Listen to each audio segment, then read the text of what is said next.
Okay, form management. ஒரு நிமிஷம் pen எடுத்துக்கிறேன். அண்ட் அது நான் சொன்ன மாதிரி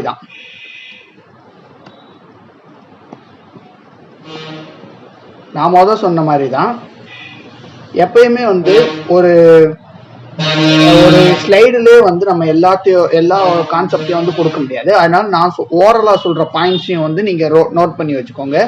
அதே மாதிரி எப்பவுமே வந்து ஒரு மெட்டீரியல்ல நீங்க நான் படிக்கிறப்பயோ இல்லை வேற ஏதாச்சும் ஒரு மெட்டீரியல்ல படிக்கிறீங்க, புக்ல படிக்கிறீங்கன்னா புக்ல வந்து எப்பயுமே ஒரு கான்செப்ட் வந்து நம்ம வாஸ்டா கொடுத்துருப்பாங்க, டீட்டெயில்டா கொடுத்துருப்பாங்க.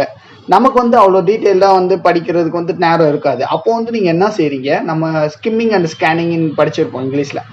ஜஸ்ட் அந்த பேராகிராஃப்ல படிச்சு உங்களுக்கு என்ன அதுல புரியுதோ அதை வந்து பாயிண்ட் பை பாயிண்டா எடுத்து வச்சிங்கனாலே அந்த பேராகிராஃப் ஓவராலா வந்து உங்களுக்கு கவர் ஆன மாதிரி இருக்கும். ஸோ நோட்ஸ் மேக்கிங் வந்து இங்கே வந்து ரொம்ப முக்கியம் நம்ம படிக்க போகிறப்ப. ஓகேவா, லாஸ்ட் டைம் ரிவிஷனுக்கு கூட நீங்கள் அந்த நோட்ஸை வச்சு நம்ம பார்த்துக்கலாம். அந்த மாதிரி நம்ம நோட்ஸ் எடுத்து பழகிக்கோங்க. ஸோ வந்து இந்த இது வந்து சின்ன சின்ன ஹிண்ட்ஸ் மாதிரி எடுத்து நோட் பண்ணி வச்சுக்கோங்க, கண்டிப்பாக யூஸ் ஆகும் லாஸ்ட் டைமில். அடுத்து இப்போ ஃபார்ம் மேனேஜ்மெண்ட்டில் வந்து 2 வேர்டு இருக்குது. ஓகேவா, ஃபார்ம்னு 1 வேர்டு, அதே மாதிரி மேனேஜ்மெண்ட். ஓகேவா, மேனேஜ்மெண்ட். ஃபார்ம்னா என்னது உங்களுக்கு? ஃபார்ம்னா தெரியும் நமக்கு, பீஸ் ஆஃப் லேண்டு, அதில் வந்து கிராப்ஸு லைஃப் ஸ்டாக் வந்து காமன் மேனேஜ்மெண்ட்ல வந்து நம்ம இது பண்ணுவோம். ஓகேவா, டேக்கன் அப் இன் காமன் மேனேஜ்மெண்ட். ஓகேவா, ஒரு பீஸ் ஆஃப் லேண்ட் கிராப்ஸையும் வந்து லைஃப் ஸ்டாக்கையும் வந்து நம்ம வளர்க்குறது, இதுதான் வந்து ஃபார்ம். ஓகேவா, இந்த ஃபார்ம் வந்து socio economic unit and decision making யூனிட்னு சொல்றாங்க. சோசியோ எக்கனாமிக் யூனிட்னா ஒரு ஃபார்மருக்கு வந்து ஒரு ஃபார்ம் இருந்தால் தான் வந்து அவரோட எக்கனாமிக் வந்து க்ரோத் ஆக முடியும். அதே மாதிரி சோசியல், அது அவங்களோட சொசைட்டியில் வந்து ஒரு வெல்த் அந்த இதெல்லாம் இருக்கும். அதே மாதிரி டிசிஷன் மேக்கிங் யூனிட்னா என்ன டிசிஷன் எடுக்கணும் ஃபார்மில், என்ன கிராப் போடலாம், என்ன ஃபெர்டிலைசர் சப்ளை பண்ணலாம், இதெல்லாம். அதனால வந்து ஃபார்ம் வந்து ஒரு socio economic and decision making unit அப்படின்னு சொல்கிறாங்க. அடுத்து வெல்ஃபேர் அண்ட் ப்ராஸ்பெரிட்டி. ஓகேவா, ஒரு நாட்டோட வளமும் சொத்தும் எதை பொறுத்து இருக்குன்னா ஃபார்மரும் ஃபார்மிங்கும் பொறுத்து தான் இருக்குது அப்படின்னு சொல்கிறாங்க. இது உண்மை தானே? ஒரு ஸ்டேட், ஒரு கண்ட்ரியோட வெல்த் வந்து ஒரு ஃபார்மரும் ஃபார்மிங்கை பொறுத்து தான் இருக்கு அப்படின்னு சொல்றாங்க. ஓகேவா, அடுத்து agriculture production of a country is என்னன்னா, agriculture production of the country is sum, மொத்தம். சம்னா total of contribution of individual farms. ஓகேவா, இண்டிவிஜுவல் ஃபார்ம்ஸோட கான்ட்ரிபியூஷன் தான் total agriculture production of the country அப்படின்னு சொல்றாங்க. ஸோ இது வந்து ஃபார்ம் மேனேஜ்மெண்ட்ல ஜென்ரலா இருக்கு இன்ஃபர்மேஷன்ஸ். ஓகே, அடுத்து மேனேஜ்மெண்ட்னா என்ன? இப்போ ஃபார்ம்னா என்னன்னு பார்த்துட்டோம். இப்போ மேனேஜ்மெண்ட்னா உங்களுக்கு தெரியுமில்ல, இப்போ உங்க காலேஜ் வந்து ஒரு மேனேஜ்மெண்ட் தான். ஒரு காலேஜ்னா ஒரு மேனேஜ்மெண்ட், அது வந்து நிறைய குரூப் ஆஃப் இண்டிவிஜுவல்ஸ் இருப்பாங்க. ஆனா அவங்களோட எய்ம் வந்து ஒன்னா தான் இருக்கும். ஏன், இப்போ உங்களுக்கு லெக்சர்ஸ் எடுக்கணும், ப்ராக்டிகல்ஸ் எடுக்கணும், உங்களுக்கு சிலபஸ் கவர் பண்ணணும், உங்களுக்கு செமஸ்டர்ஸ் கண்டக்ட் பண்ணணும், ப்ராக்டிகல்ஸ் கண்டக்ட் பண்ணணும், இதுதான் அவங்களோட காமன் எய்ம். ஆனா அதுக்கு வந்து நிறைய இண்டிவிஜுவல்ஸ் வந்து ஒர்க் பண்ணுவாங்க. அவங்கள வந்து மெயின்டைன் பண்ணி டிசைன் பண்றது தான் மேனேஜ்மெண்ட். ஓகேவா, அவ்வளவுதான். உங்க காலேஜ் நான் வச்சுக்கோங்க. ஓகேவா, designing and maintaining environment when individual working together. நிறைய இண்டிவிஜுவல் வந்து ஒர்க்கிங் டுகெதர். ஓகேவா, நிறைய இண்டிவிஜுவல் வந்து குரூப்பா வந்து ஒர்க் பண்ணுவாங்க. அக்கம்ப்ளிஷ் எ செலக்டட் எய்ம். அவங்களோட எய்ம் வந்து ஒன்னா தான் இருக்கும், ஒரே எய்ம் தான் எல்லாருக்கும். ஆனா வந்து தனித்தனியா வந்து ஒர்க் பண்ணுவாங்க. அவங்கள மேனேஜ் பண்ணி மெயின்டைன் பண்றது தான் மேனேஜ்மெண்ட். ஓகேவா, அப்போ ஃபார்ம் மேனேஜ்மெண்ட்னா என்ன? ஓகேவா, ஃபார்ம் மேனேஜ்மெண்ட்னா என்ன? ஒரு ஆர்கனைசேஷன். ஓகேவா, ஒரு organisation operation of a farm as a firm. ஓகேவா, ஒரு ஃபார்மை வந்து ஒரு கம்பெனி மாதிரி வச்சு நடத்துறோம். ஓகேவா, மேனேஜ் பண்றோம். எதுக்காண்டி? To get continuous profit. இது ரொம்ப முக்கியம். ஒரு ஃபார்ம் மேனேஜ்மெண்ட்ல வந்து கண்டினியூஸ் ப்ராஃபிட் வந்து ரொம்ப முக்கியம். எந்த ஒரு டெஃபினேஷன் எடுத்தீங்கனாலும் ஃபார்ம் மேனேஜ்மெண்ட்டுக்கு இதுதான் இருக்கும். ஒரு ஆர்கனைசேஷனை வந்து மேனேஜ் பண்றதுனால எதுக்கு? ஒரு கண்டினியூஸ் ப்ராஃபிட் வந்து நமக்கு, கன்சிஸ்டன்ட் ப்ராஃபிட் வந்து நமக்கு கிடைக்கணும். அதுக்காண்டி இதுன்றது தான் ஃபார்ம் மேனேஜ்மெண்ட். ஓகேவா, இப்போ மேனேஜ்மெண்ட்னா என்னது, ஃபார்ம் மேனேஜ்மெண்ட்னா என்னன்னு புரிஞ்சிடுச்சுல. அடுத்து மேனேஜர்னா என்னன்னு ஒன்று இருக்கும். சரியா, மேனேஜர்னா என்னது? இந்த மேனேஜ்மெண்ட் பண்ற பர்சன் பேர் தான் மேனேஜர். ஓகேவா, ஒரு நல்ல மேனேஜர் வந்து ஒரு பிஸ்னஸை வந்து பிரேக்கும் பண்ணலாம், பிஸ்னஸ் பில்டும் பண்ணலாம், பிரேக்கும் பண்ணலாம். நல்ல மேனேஜர் நல்லா கன்சிஸ்டண்டா பிளான் பண்ணி ஒரு பிசினஸ் பண்ணாருன்னா கண்டிப்பா அது பிசினஸ் வந்து பில்ட் ஆகும். அதே இது சும்மா ஏனோ தானோன்னு பண்ணா அந்த பிசினஸ் வந்து பிரேக் ஆகும். இதுதான் மேனேஜரோட. ஓகே, இப்போ ஃபார்ம் மேனேஜ்மெண்ட் வந்து மற்ற சயின்ஸ் கூட எப்படி கம்பேர் பண்றாங்க? ஓகேவா, வந்து பிசிக்கல் சயின்சஸ்னா நம்மள இந்த அக்ரானமி, என்டமாலஜி, பேத்தாலஜி இதெல்லாம் எதை சொல்லுது? என்னென்ன ப்ரொடியூசர்ஸ் வந்து நம்ம ப்ரொடியூஸ் பண்ணலாம் அப்படிங்கிறத வந்து சொல்லுது.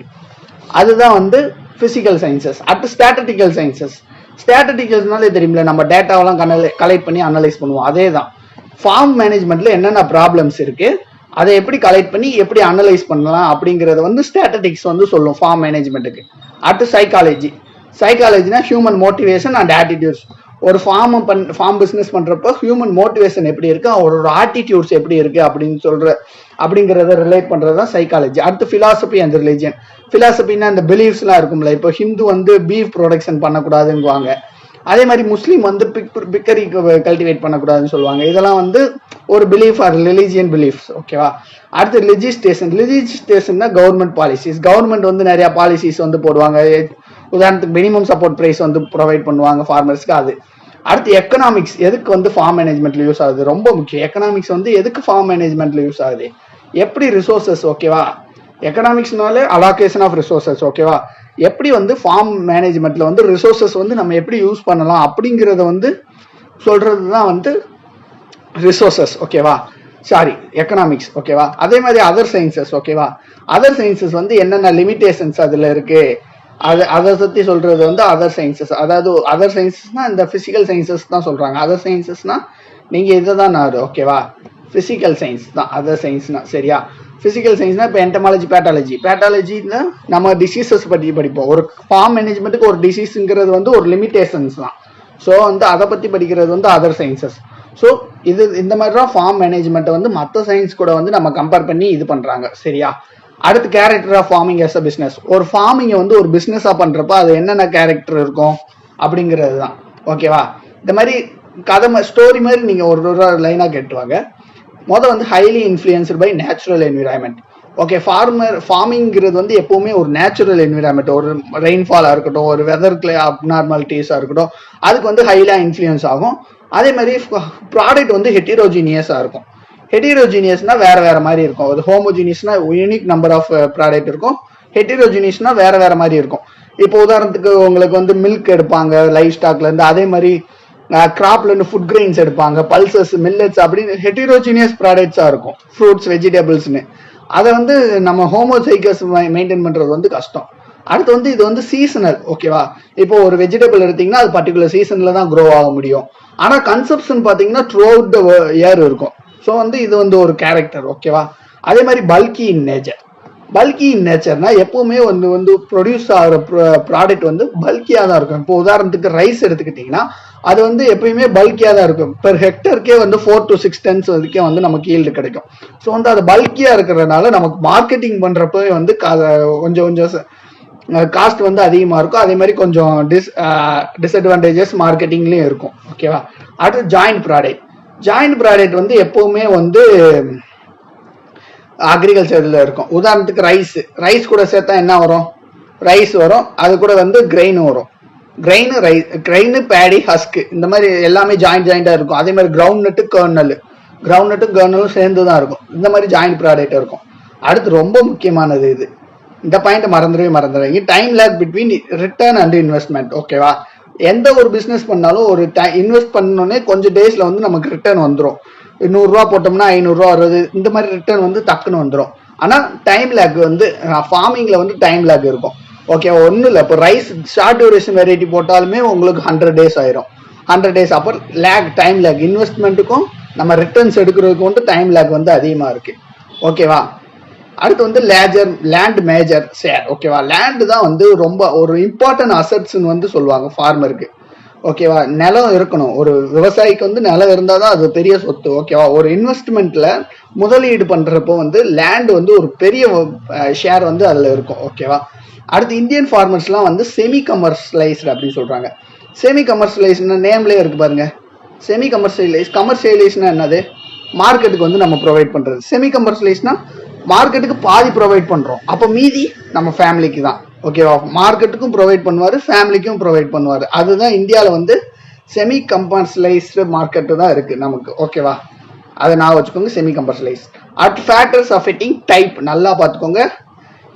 இதுல நிறைய பேர் குழப்பம். நம்ம இதெல்லாம் படிச்சிருவோம், ஆனா இதுதான் மறந்துடுவோம். டைப்பா இல்ல வந்து சைஸா அப்படின்ட்டு. சரியா.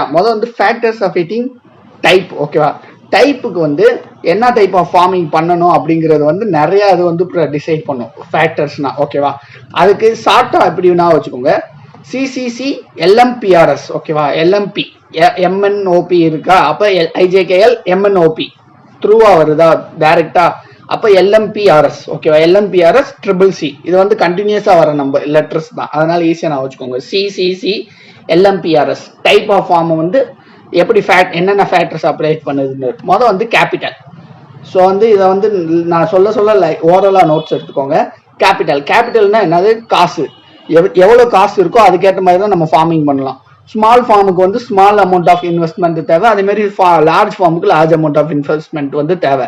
அதனால கிராப் ஒரு கேபிட்டல் வந்து ரொம்ப வந்து நமக்கு வந்து இம்பார்ட்டன்டான ஒரு ஃபேக்டர். ஓகே, அதே மாதிரி சாய்ஸ்னா என்ன கிராப் போட போறோம். ஓகேவா, இப்போ ரைஸ்னா குறைஞ்சது ஒரு ஹெக்டேர் ஆச்சும் போடணும். அந்த மாதிரி என்ன கிராப் போட போறோம், அது எப்படி வந்து பெர்ஃபார்ம் பண்ணும் அப்படிங்கிறத பொறுத்து தான் அந்த டைப் ஆஃப் ஃபார்ம் வந்து அமையும். அடுத்து வந்து கிளைமேட். ஓகேவா, கிளைமேட் எந்த கிளைமேட்டுக்கு என்ன கிராப் போட்டா நமக்கு வந்து யூஸ்ஃபுல்லா இருக்கும், எது வந்து நமக்கு சஸ்டைனவா ஈல்டு கிடைக்கும், ப்ராஃபிட் வந்து மேக்சிமமா இருக்கும், அதை பொறுத்து. அடுத்து வந்து லேபர். ஓகேவா, லேபர் வந்து என்னன்னா எந்த லேபர்ஸ் வந்து நமக்கு இப்போ அவைலபிளா இருக்காங்க. ஓகேவா, வீடிங்க்கு லேபர்ஸ் இருக்காங்களா, அதுக்கேற்ற மாதிரி நம்ம கிராப் வந்து பிளான் பண்றது தான் வந்து இந்த லேபர் இல்லை. ஓகே, அடுத்து மார்க்கெட்னா என்னது, எந்த பொருளுக்கு வந்து இப்போ மார்க்கெட்ல வந்து ரேட் அதிகம், டிமாண்ட் அதிகம், அதை பார்த்து வந்து நம்ம ஃபேக்டர்ஸ்ல ஃபார்மிங் வந்து பண்றது, எந்த டைப் ஆஃப் ஃபார்மிங் சூஸ் பண்றதுங்கிறது தான் மார்க்கெட்ல வரும். அடுத்து பாலிடிக்ஸ் வந்து கவர்மெண்ட் சில நேரம் அப்பப்போ வந்து மினிமம் சப்போர்ட் பிரைஸை கூட்டுவாங்க, குறைப்பாங்க.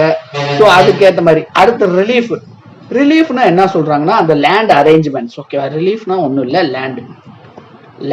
லேண்டு தான் ரிலீஃப். சரியா, லேண்ட். ஓகேவா, ரிலீஃப்னா லேண்டு. ஓகேவா, இப்போ இந்த லேண்ட் வந்து ஸ்லோப்பியா இருக்கு, ரொம்ப ஸ்லோப்பியா இருக்குன்னா நம்ம வேற பண்ண முடியாது, லைஃப் ஸ்டாக் மட்டும் தான் ரியேட் பண்ண முடியும். அதே ரிலீஃப் வந்து அதாவது நம்ம லேண்ட் வந்து ஸ்லோப்பா இல்லாம லெவலா இருந்துச்சுன்னா நம்ம நிறைய கிராப்ஸ் கல்டிவேட் பண்ணலாம். இல்ல ஸ்லோப்பா வந்து இருந்துச்சுன்னா நம்ம வந்து வேற வழி இல்லை, லைஃப் ஸ்டாக் மட்டும் தான் ரியேட் பண்ண முடியும். அடுத்து சாயில். ஒவ்வொரு சாயிலுக்கு வந்து ஒவ்வொரு கிராப் வந்து சூட்டபிளா இருக்கும். இப்போ பிளாக் காட்டன் சாயிலுக்கு வந்து நம்ம எல்லாருக்கும் தெரியும் காட்டன் வந்து சூட்டபிளா இருக்கும். அதே மாதிரி ரெட் சாயில்ல வந்து ரைஸ் சூட்டபிளா இருக்கும். இந்த மாதிரி ஒவ்வொரு சாயிலுக்கு ஏற்ற மாதிரி நம்ம வந்து அந்த ஃபார்மிங்கை வந்து சூஸ் பண்றது தான் இது. ஓகேவா, இப்போ ஃபேக்டர்ஸ் ஆஃப் வெயிட்டிங்ல வந்து மொத்தம் 8 இருக்கு. இதை எப்படி நான் வச்சுக்கிறீங்க, சிசிசி எல்எம்பிஆர்எஸ். ஓகேவா, இந்த இதை நான் வச்சுக்கோங்க டைப். ஓகேவா, அட் ஃபேக்டர்ஸ் அஃபெக்டிங் சைஸ். ஒரு ஃபார்ம் வந்து எவ்வளவு பெரிய சைஸா இருக்கணும் அப்படிங்கறது என்னென்ன ஃபேக்டர்ஸ் அஃபெக்ட் பண்ணுது அப்படின்றது. ஸோ நல்லா பார்த்துக்கோங்க. என்டர்பிரூனர் ஸ்கில்ஸ். ஒரு என்டர்பிரூனர் ஒரு ஃபார்மிங் வந்து பிசினஸா எடுக்க போறோம் அப்படின்னா அவர் பேர் என்டர்பிரூனர் தான். சரியா, அந்த என்டர்பிரூனர் வந்து அவருக்கு என்னென்ன ஸ்கில்ஸ் இருக்கு, கரெக்டா ரிசோர்ஸ் வந்து அலாட்கேட் பண்றாங்களா, கரெக்டா ஐடென்டிஃபை பண்றாரு ஆப்பர்ச்சுனிட்டிஸை, இது எல்லாத்தையும் பொறுத்து தான் அந்த சைஸ் ஆஃப் ஃபார்ம் வந்து இருக்கும். அதே மாதிரி மேனேஜரல் ஸ்கில்ஸ், எவ்வளவு ரிசோர்சஸ் இருக்கு, என்னென்ன ஃபார்மிங் பண்றாங்க, அப்போ வந்து கரெக்டா அந்த அது ரிசோர்சஸ்லாம் அலாகேட் பண்ணியிருக்காங்களா, கரெக்டா மேனேஜ் பண்றாங்களா, லேபர்ஸை வந்து கரெக்டா போட்டிருக்காங்களா அப்படிங்கிறது தான் இந்த மேனேஜரல் ஸ்கில்ஸ். சரியா, அடுத்து வந்து ஃபினான்ஸ் அவைலபிலிட்டி. கையில நமக்கு இப்போ எவ்வளவு ஃபினான்ஸ் இருக்கு, அதை வச்சு நம்ம வந்து என்ன பண்ணலாம், என்னென்ன ரிசோர்சஸ் வந்து பர்ச்சேஸ் பண்ணலாம், ப்ரொக்யூர் பண்ணலாம், அதை வச்சு இந்த ஃபார்மை வந்து எப்படி ரன் பண்ணலாம் அப்படிங்கறத வந்து ஃபினான்ஸ் அவைலபிலிட்டி இருக்கும். அடுத்து வந்து லேபர் அவைலபிலிட்டி. லேபர் என்னென்ன வேலைக்கு வந்து என்னென்ன லேபர் இருக்காங்களா, வீடிங்க்கு வந்து லேபர் இருக்காங்களா, கெமிக்கல் ஸ்ப்ரே பண்றதுக்கு லேபர் இருக்காங்களா, இதெல்லாம் நம்ம கன்சிடர் பண்ணி இது பண்றது தான் லேபர் அவைலபிலிட்டி.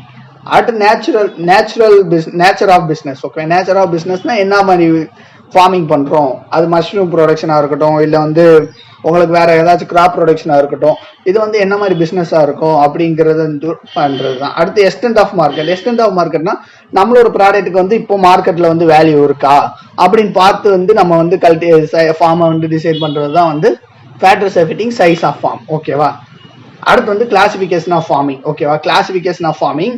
அடுத்து வந்து சிஸ்டம் ஆஃப் ஃபார்மிங்னு ஒன்று இருக்கும். சரியா, அது ரெண்டையும் வந்து கன்ஃபியூஸ் பண்ணிடக்கூடாது. கிளாசிபிகேஷன் வேற, சிஸ்டம் வேற. ஓகேவா, கிளாசிபிகேஷன் வந்து வந்து நமக்கு வந்து ஸ்பெஷலைஸ்டு ஃபார்மிங். ஓகேவா, ஸ்பெஷலைஸ்டு ஃபார்மிங்னா நேம்ல இருக்கு, ஒரே ஒரு என்டர்பிரைசஸ் மட்டும் வந்து அவங்க இது பண்ணுவாங்க. இப்போ கிராப்னா கிராப் மட்டும், அதுல ரைஸ்னா ரைஸ் மட்டும். அப்படி டைவர்சிஃபைடு ஃபார்மிங்னா மோர் தென் ஒன்று என்டர்பிரைசஸ். ஓகேவா, ரைஸ் கல்டிவேட் பண்ணுவாங்க, அது கூட வீட் கல்டிவேட் பண்ணுவாங்க, அது கூட இன்டர் கிராப் ஏதாச்சும் போடுவாங்க. ஓகேவா, மோர் தென் ஒன் என்டர்பிரைசஸ் இருக்கு டைவர்சிஃபைடு ஃபார்மிங். மிக்ஸ்டு ஃபார்மிங்னா இந்த இடத்துல வந்து என்னன்னா livestock plus crops. Okay, live ஸ்டாக்கும் கல்டிவேட் பண்ணுவாங்க, கிராப்ஸும் கல்டிவேட் பண்ணுவாங்க. இந்த 2 காம்போனன்ட்ல ஏதாச்சும் ஒன்று வந்து 10% இன்கம் ஆச்சும் கொடுக்கணும். புரியுதா? இது ஒரு பாயிண்ட், இது ஒரு இது பண்ணி நான் படிச்சுக்கோங்க. ஒரு போன வருஷம் கொஸ்டின்ல கேட்டது. ஓகே, லைவ் ஸ்டாக், கிராப்ஸ் இது ரெண்டுல வந்து ஏதாச்சும் ஒன்று வந்து 10% இன்கம் ஆச்சும், மினிமம் 10% இன்கம் வந்தாச்சும் கொடுக்கணும். அடுத்து ரேஞ்சிங். ரேஞ்சிங்னா ஒன்றும் இல்லை, நமக்கு வந்து லேண்ட் இருக்காது அந்த ஃபார்மர்கிட்ட. அந்த ஃபார்மர் வந்து சும்மா வேற ஒருத்தவங்க லேண்ட்ல அந்த லைவ் ஸ்டாக் மட்டும் மேனேஜ் பண்ணுவாங்க. ஓகேவா? அடுத்து இந்த dry farming, dry land farming, rain fed farming எல்லாருக்கும் தெரியும். லெஸ் தென் 750 mm ரெயின்ஃபால் இருந்தால் ட்ரை ஃபார்மிங். ட்ரை லேண்ட் ஃபார்மிங்னா 750 to 1150, மோர் தென் 1150னா ரெயின் ஃபெட் ஃபார்மிங். ஓகேவா? இதுதான் வந்து ரெயின் 3 ஃபார்மிங். ஓகேவா? இது வந்து கிளாசிபிகேஷன் ஆஃப் ஃபார்மிங். அடுத்து சிஸ்டம் ஆஃப் ஃபார்மிங். இது வந்து ரொம்ப ரொம்ப இம்பார்ட்டன்டான டாபிக் இந்த ஃபார்ம் மேனேஜ்மெண்ட்ல. சரியா? ஃபார்ம் மேனேஜ்மெண்ட்ல ரொம்ப ரொம்ப இம்பார்ட்டன்டான டாபிக். சரியா? இதை வந்து புக்ல பாத்தீங்கன்னா ஒரு 2-3 பேஜ் கொடுத்துருப்பாங்க. நம்ம இந்த டேபிள் இருக்கால வந்து நமக்கு போதும். ஓகேவா? வந்து cooperative farm, better farming. Okay, cooperative better farming. Cooperative better ஃபார்மிங்னா என்னன்னா, ஒரு லேண்ட் வந்து அந்த இண்டிவிஜுவல்ஸ் வந்து நிறைய அந்த லேண்டை வந்து நிறைய பேருக்கு பிரிச்சு கொடுப்பாங்க. அந்த பிரிச்சு கொடுக்குறப்போ வந்து அந்த பர்டிகுலர் ஃபார்மர் வந்து அந்த பர்டிகுலர் லேண்ட்ல அவர் எந்த மாதிரி வேணாலும் ப்ராக்டிஸ் பண்ணிக்கலாம், எந்த கிராப்னாலும் போட்டுக்கலாம், எந்த கிராப்னாலும் கல்டிவேட் பண்ணி எப்படினாலும் ஈல்டு எடுத்துக்கலாம். அவரோட ஓன் மேனேஜ்மெண்ட்டை வந்து அதில் பண்ணிக்கலாம். அப்போ இதுல வந்து ஓனர்ஷிப் வந்து அந்த ஃபார்மர் தான். அப்போ அந்த இண்டிவிஜுவலுக்கு வந்து அந்த ஓனர்ஷிப்பை கொடுத்துட்றாங்க. அடுத்து ஆப்ரேஷன்ஷிப்பும் அந்த இண்டிவிஜுவல் தான், ஆப்ரேஷனும் அங்கே அவர் தான் பண்றாரு. இது பெட்டர் ஃபார்மிங். ஓகேவா? இதுதான் வந்து பெட்டர் ஃபார்மிங். பெட்டர் ஃபார்மிங்ல ஓனர்ஷிப் யார்கிட்ட இருக்கும்? இண்டிவிஜுவல்கிட்ட இருக்கணும். ஆப்ரேஷன்ஷிப் வந்து இண்டிவிஜுவல்ல தான் இருக்கணும். சிம்பிளா சொல்ல போனா சில ஷார்ட்கட்ஸ் வச்சு நான் வச்சுக்கோங்க. இப்போ பெட்டர்னா இண்டிவிஜுவலா இருந்தா பெட்டர் தான். ஓகேவா? எப்பயுமே இண்டிவிஜுவலா நம்ம இருந்தா பெட்டர் தான், தனியா இருந்தா. அதே மாதிரி ஜாயிண்ட்னா என்னன்னா, இங்க ஓனர்ஷிப் ஆஃப் வந்து இண்டிவிஜுவல் தான் இருக்கும். ஓகேவா? ஓனர்ஷிப் வந்து அந்த லேண்ட் வந்து அவர் தான் வச்சிருப்பாரு. சரியா? லேண்ட் வந்து அவர் தான் வச்சிருப்பாரு. ஆனா வந்து அந்த ஆப்ரேஷன், இப்போ லேண்ட் வந்து இவர் வந்து எக்ஸாம்பிளுக்கு சின்ன லேண்ட் வச்சிருப்பாரு, ஆனால் பெரிய லேண்ட் வச்சுக்கிறவர் கூட சேர்ந்து வந்து அக்ரிகல்ச்சர் பண்ணுவார், ஃபார்மிங் பண்ணுவார். அப்போ வந்து இதுல வந்து டைப் ஆஃப் இதுல வந்து ஓனர்ஷிப் வந்து இண்டிவிஜுவல்கிட்ட இருக்கும், ஆனா ஆப்ரேஷன் வந்து 2 பேரும் கலெக்டிவா சேர்ந்து தான் பண்ணுவாங்க. அடுத்து கோஆபரேட்டிவ்னா என்னன்னா, இந்த இடத்துல வந்து ஃபார்மர் கிட்ட வந்து லேண்ட் இருக்காது. கோஆபரேட்டிவ் நல்லா நான் வச்சுக்கோங்க. நோ லேண்ட் ஃபார்மர் கிட்ட வந்து நோ லேண்ட் வந்து இருக்காது. சரியா? ஃபார்மர் கிட்ட வந்து லேண்ட் இருக்காது. டெனட் ஃபார்மிங்ல ஃபார்மர் கிட்ட லேண்ட் இருக்காது. ஒரு சொசைட்டி கிட்ட தான் நமக்கு வந்து லேண்ட் இருக்கும். ஸோ வந்து ஓனர்ஷிப் வந்து அவர்கிட்ட இருக்காது. கலெக்டிவ் ஒரு சொசைட்டி கிட்ட தான் அந்த லேண்ட் இருக்கும். அதுல வந்து இந்த ஃபார்மரை வந்து ஹையர் பண்ணி நமக்கு வந்து இண்டிவிஜுவல்ஸ் வந்து ஆப்ரேஷன்ஷிப் பண்ணுவாங்க. ஆப்ரேஷன் அந்த ஒர்க் வந்து வாங்குவாங்க. ஸோ வந்து ஓனர்ஷிப் வந்து கலெக்டிவ்கிட்ட இருக்கும், ஆப்ரேஷன்ஷிப் வந்து இண்டிவிஜுவல்கிட்ட இருக்கும். அடுத்து கோஆபரேட்டிவ் கலெக்டிவ்னா ஓனர்ஷிப்பும் இண்டிவிஜுவல்கிட்ட, அந்த கலெக்டிவ் சொசைட்டிகிட்ட தான் இருக்கும். அந்த ஆப்ரேஷன்ஷிப்பும் அவங்க மேனேஜ் பண்ற ஆளுங்க தான் பண்ணுவாங்க. ஸோ இது ரெண்டுமே கோஆபரேட்டிவ் கலெக்டிவ்ல வந்து ரெண்டுமே கலெக்டிவ் தான். ஓனர்ஷிப்பும் கலெக்டிவ், இண்டிவிஜுவலும் கலெக்டிவ். ஆப்ரேஷன்ஷிப்பும் கலெக்டிவ். அடுத்து கலெக்டிவ்னா நமக்கு தெரியும், அதே தான். ஒரு ஸ்டேட் ஆர் சொசைட்டி கிட்ட லேண்ட் இருக்கும், அந்த ஆப்ரேஷன்ஷிப்பும் அவங்க தான் பண்ணுவாங்க. அடுத்து வந்து கேபிட்டலிஸ்டிக்னா நமக்கு தெரியுமில்ல, profit making. Okay, private sector profit making. அப்போ அந்த இண்டிவிஜுவல் கிட்ட தான் அந்த ஓனர்ஷிப் இருக்கும், ஆப்ரேஷன்ஷிப்பும் இண்டிவிஜுவல்ட்டா இருக்கும். அடுத்து ஸ்டேட்னா அந்த ஸ்டேட்டுக்கிட்ட வந்து பர்டிகுலர் ஸ்டேட்டுக்கிட்ட வந்து ஓனர்ஷிப் இருக்கும். அதுக்கு வந்து அந்த நிறையா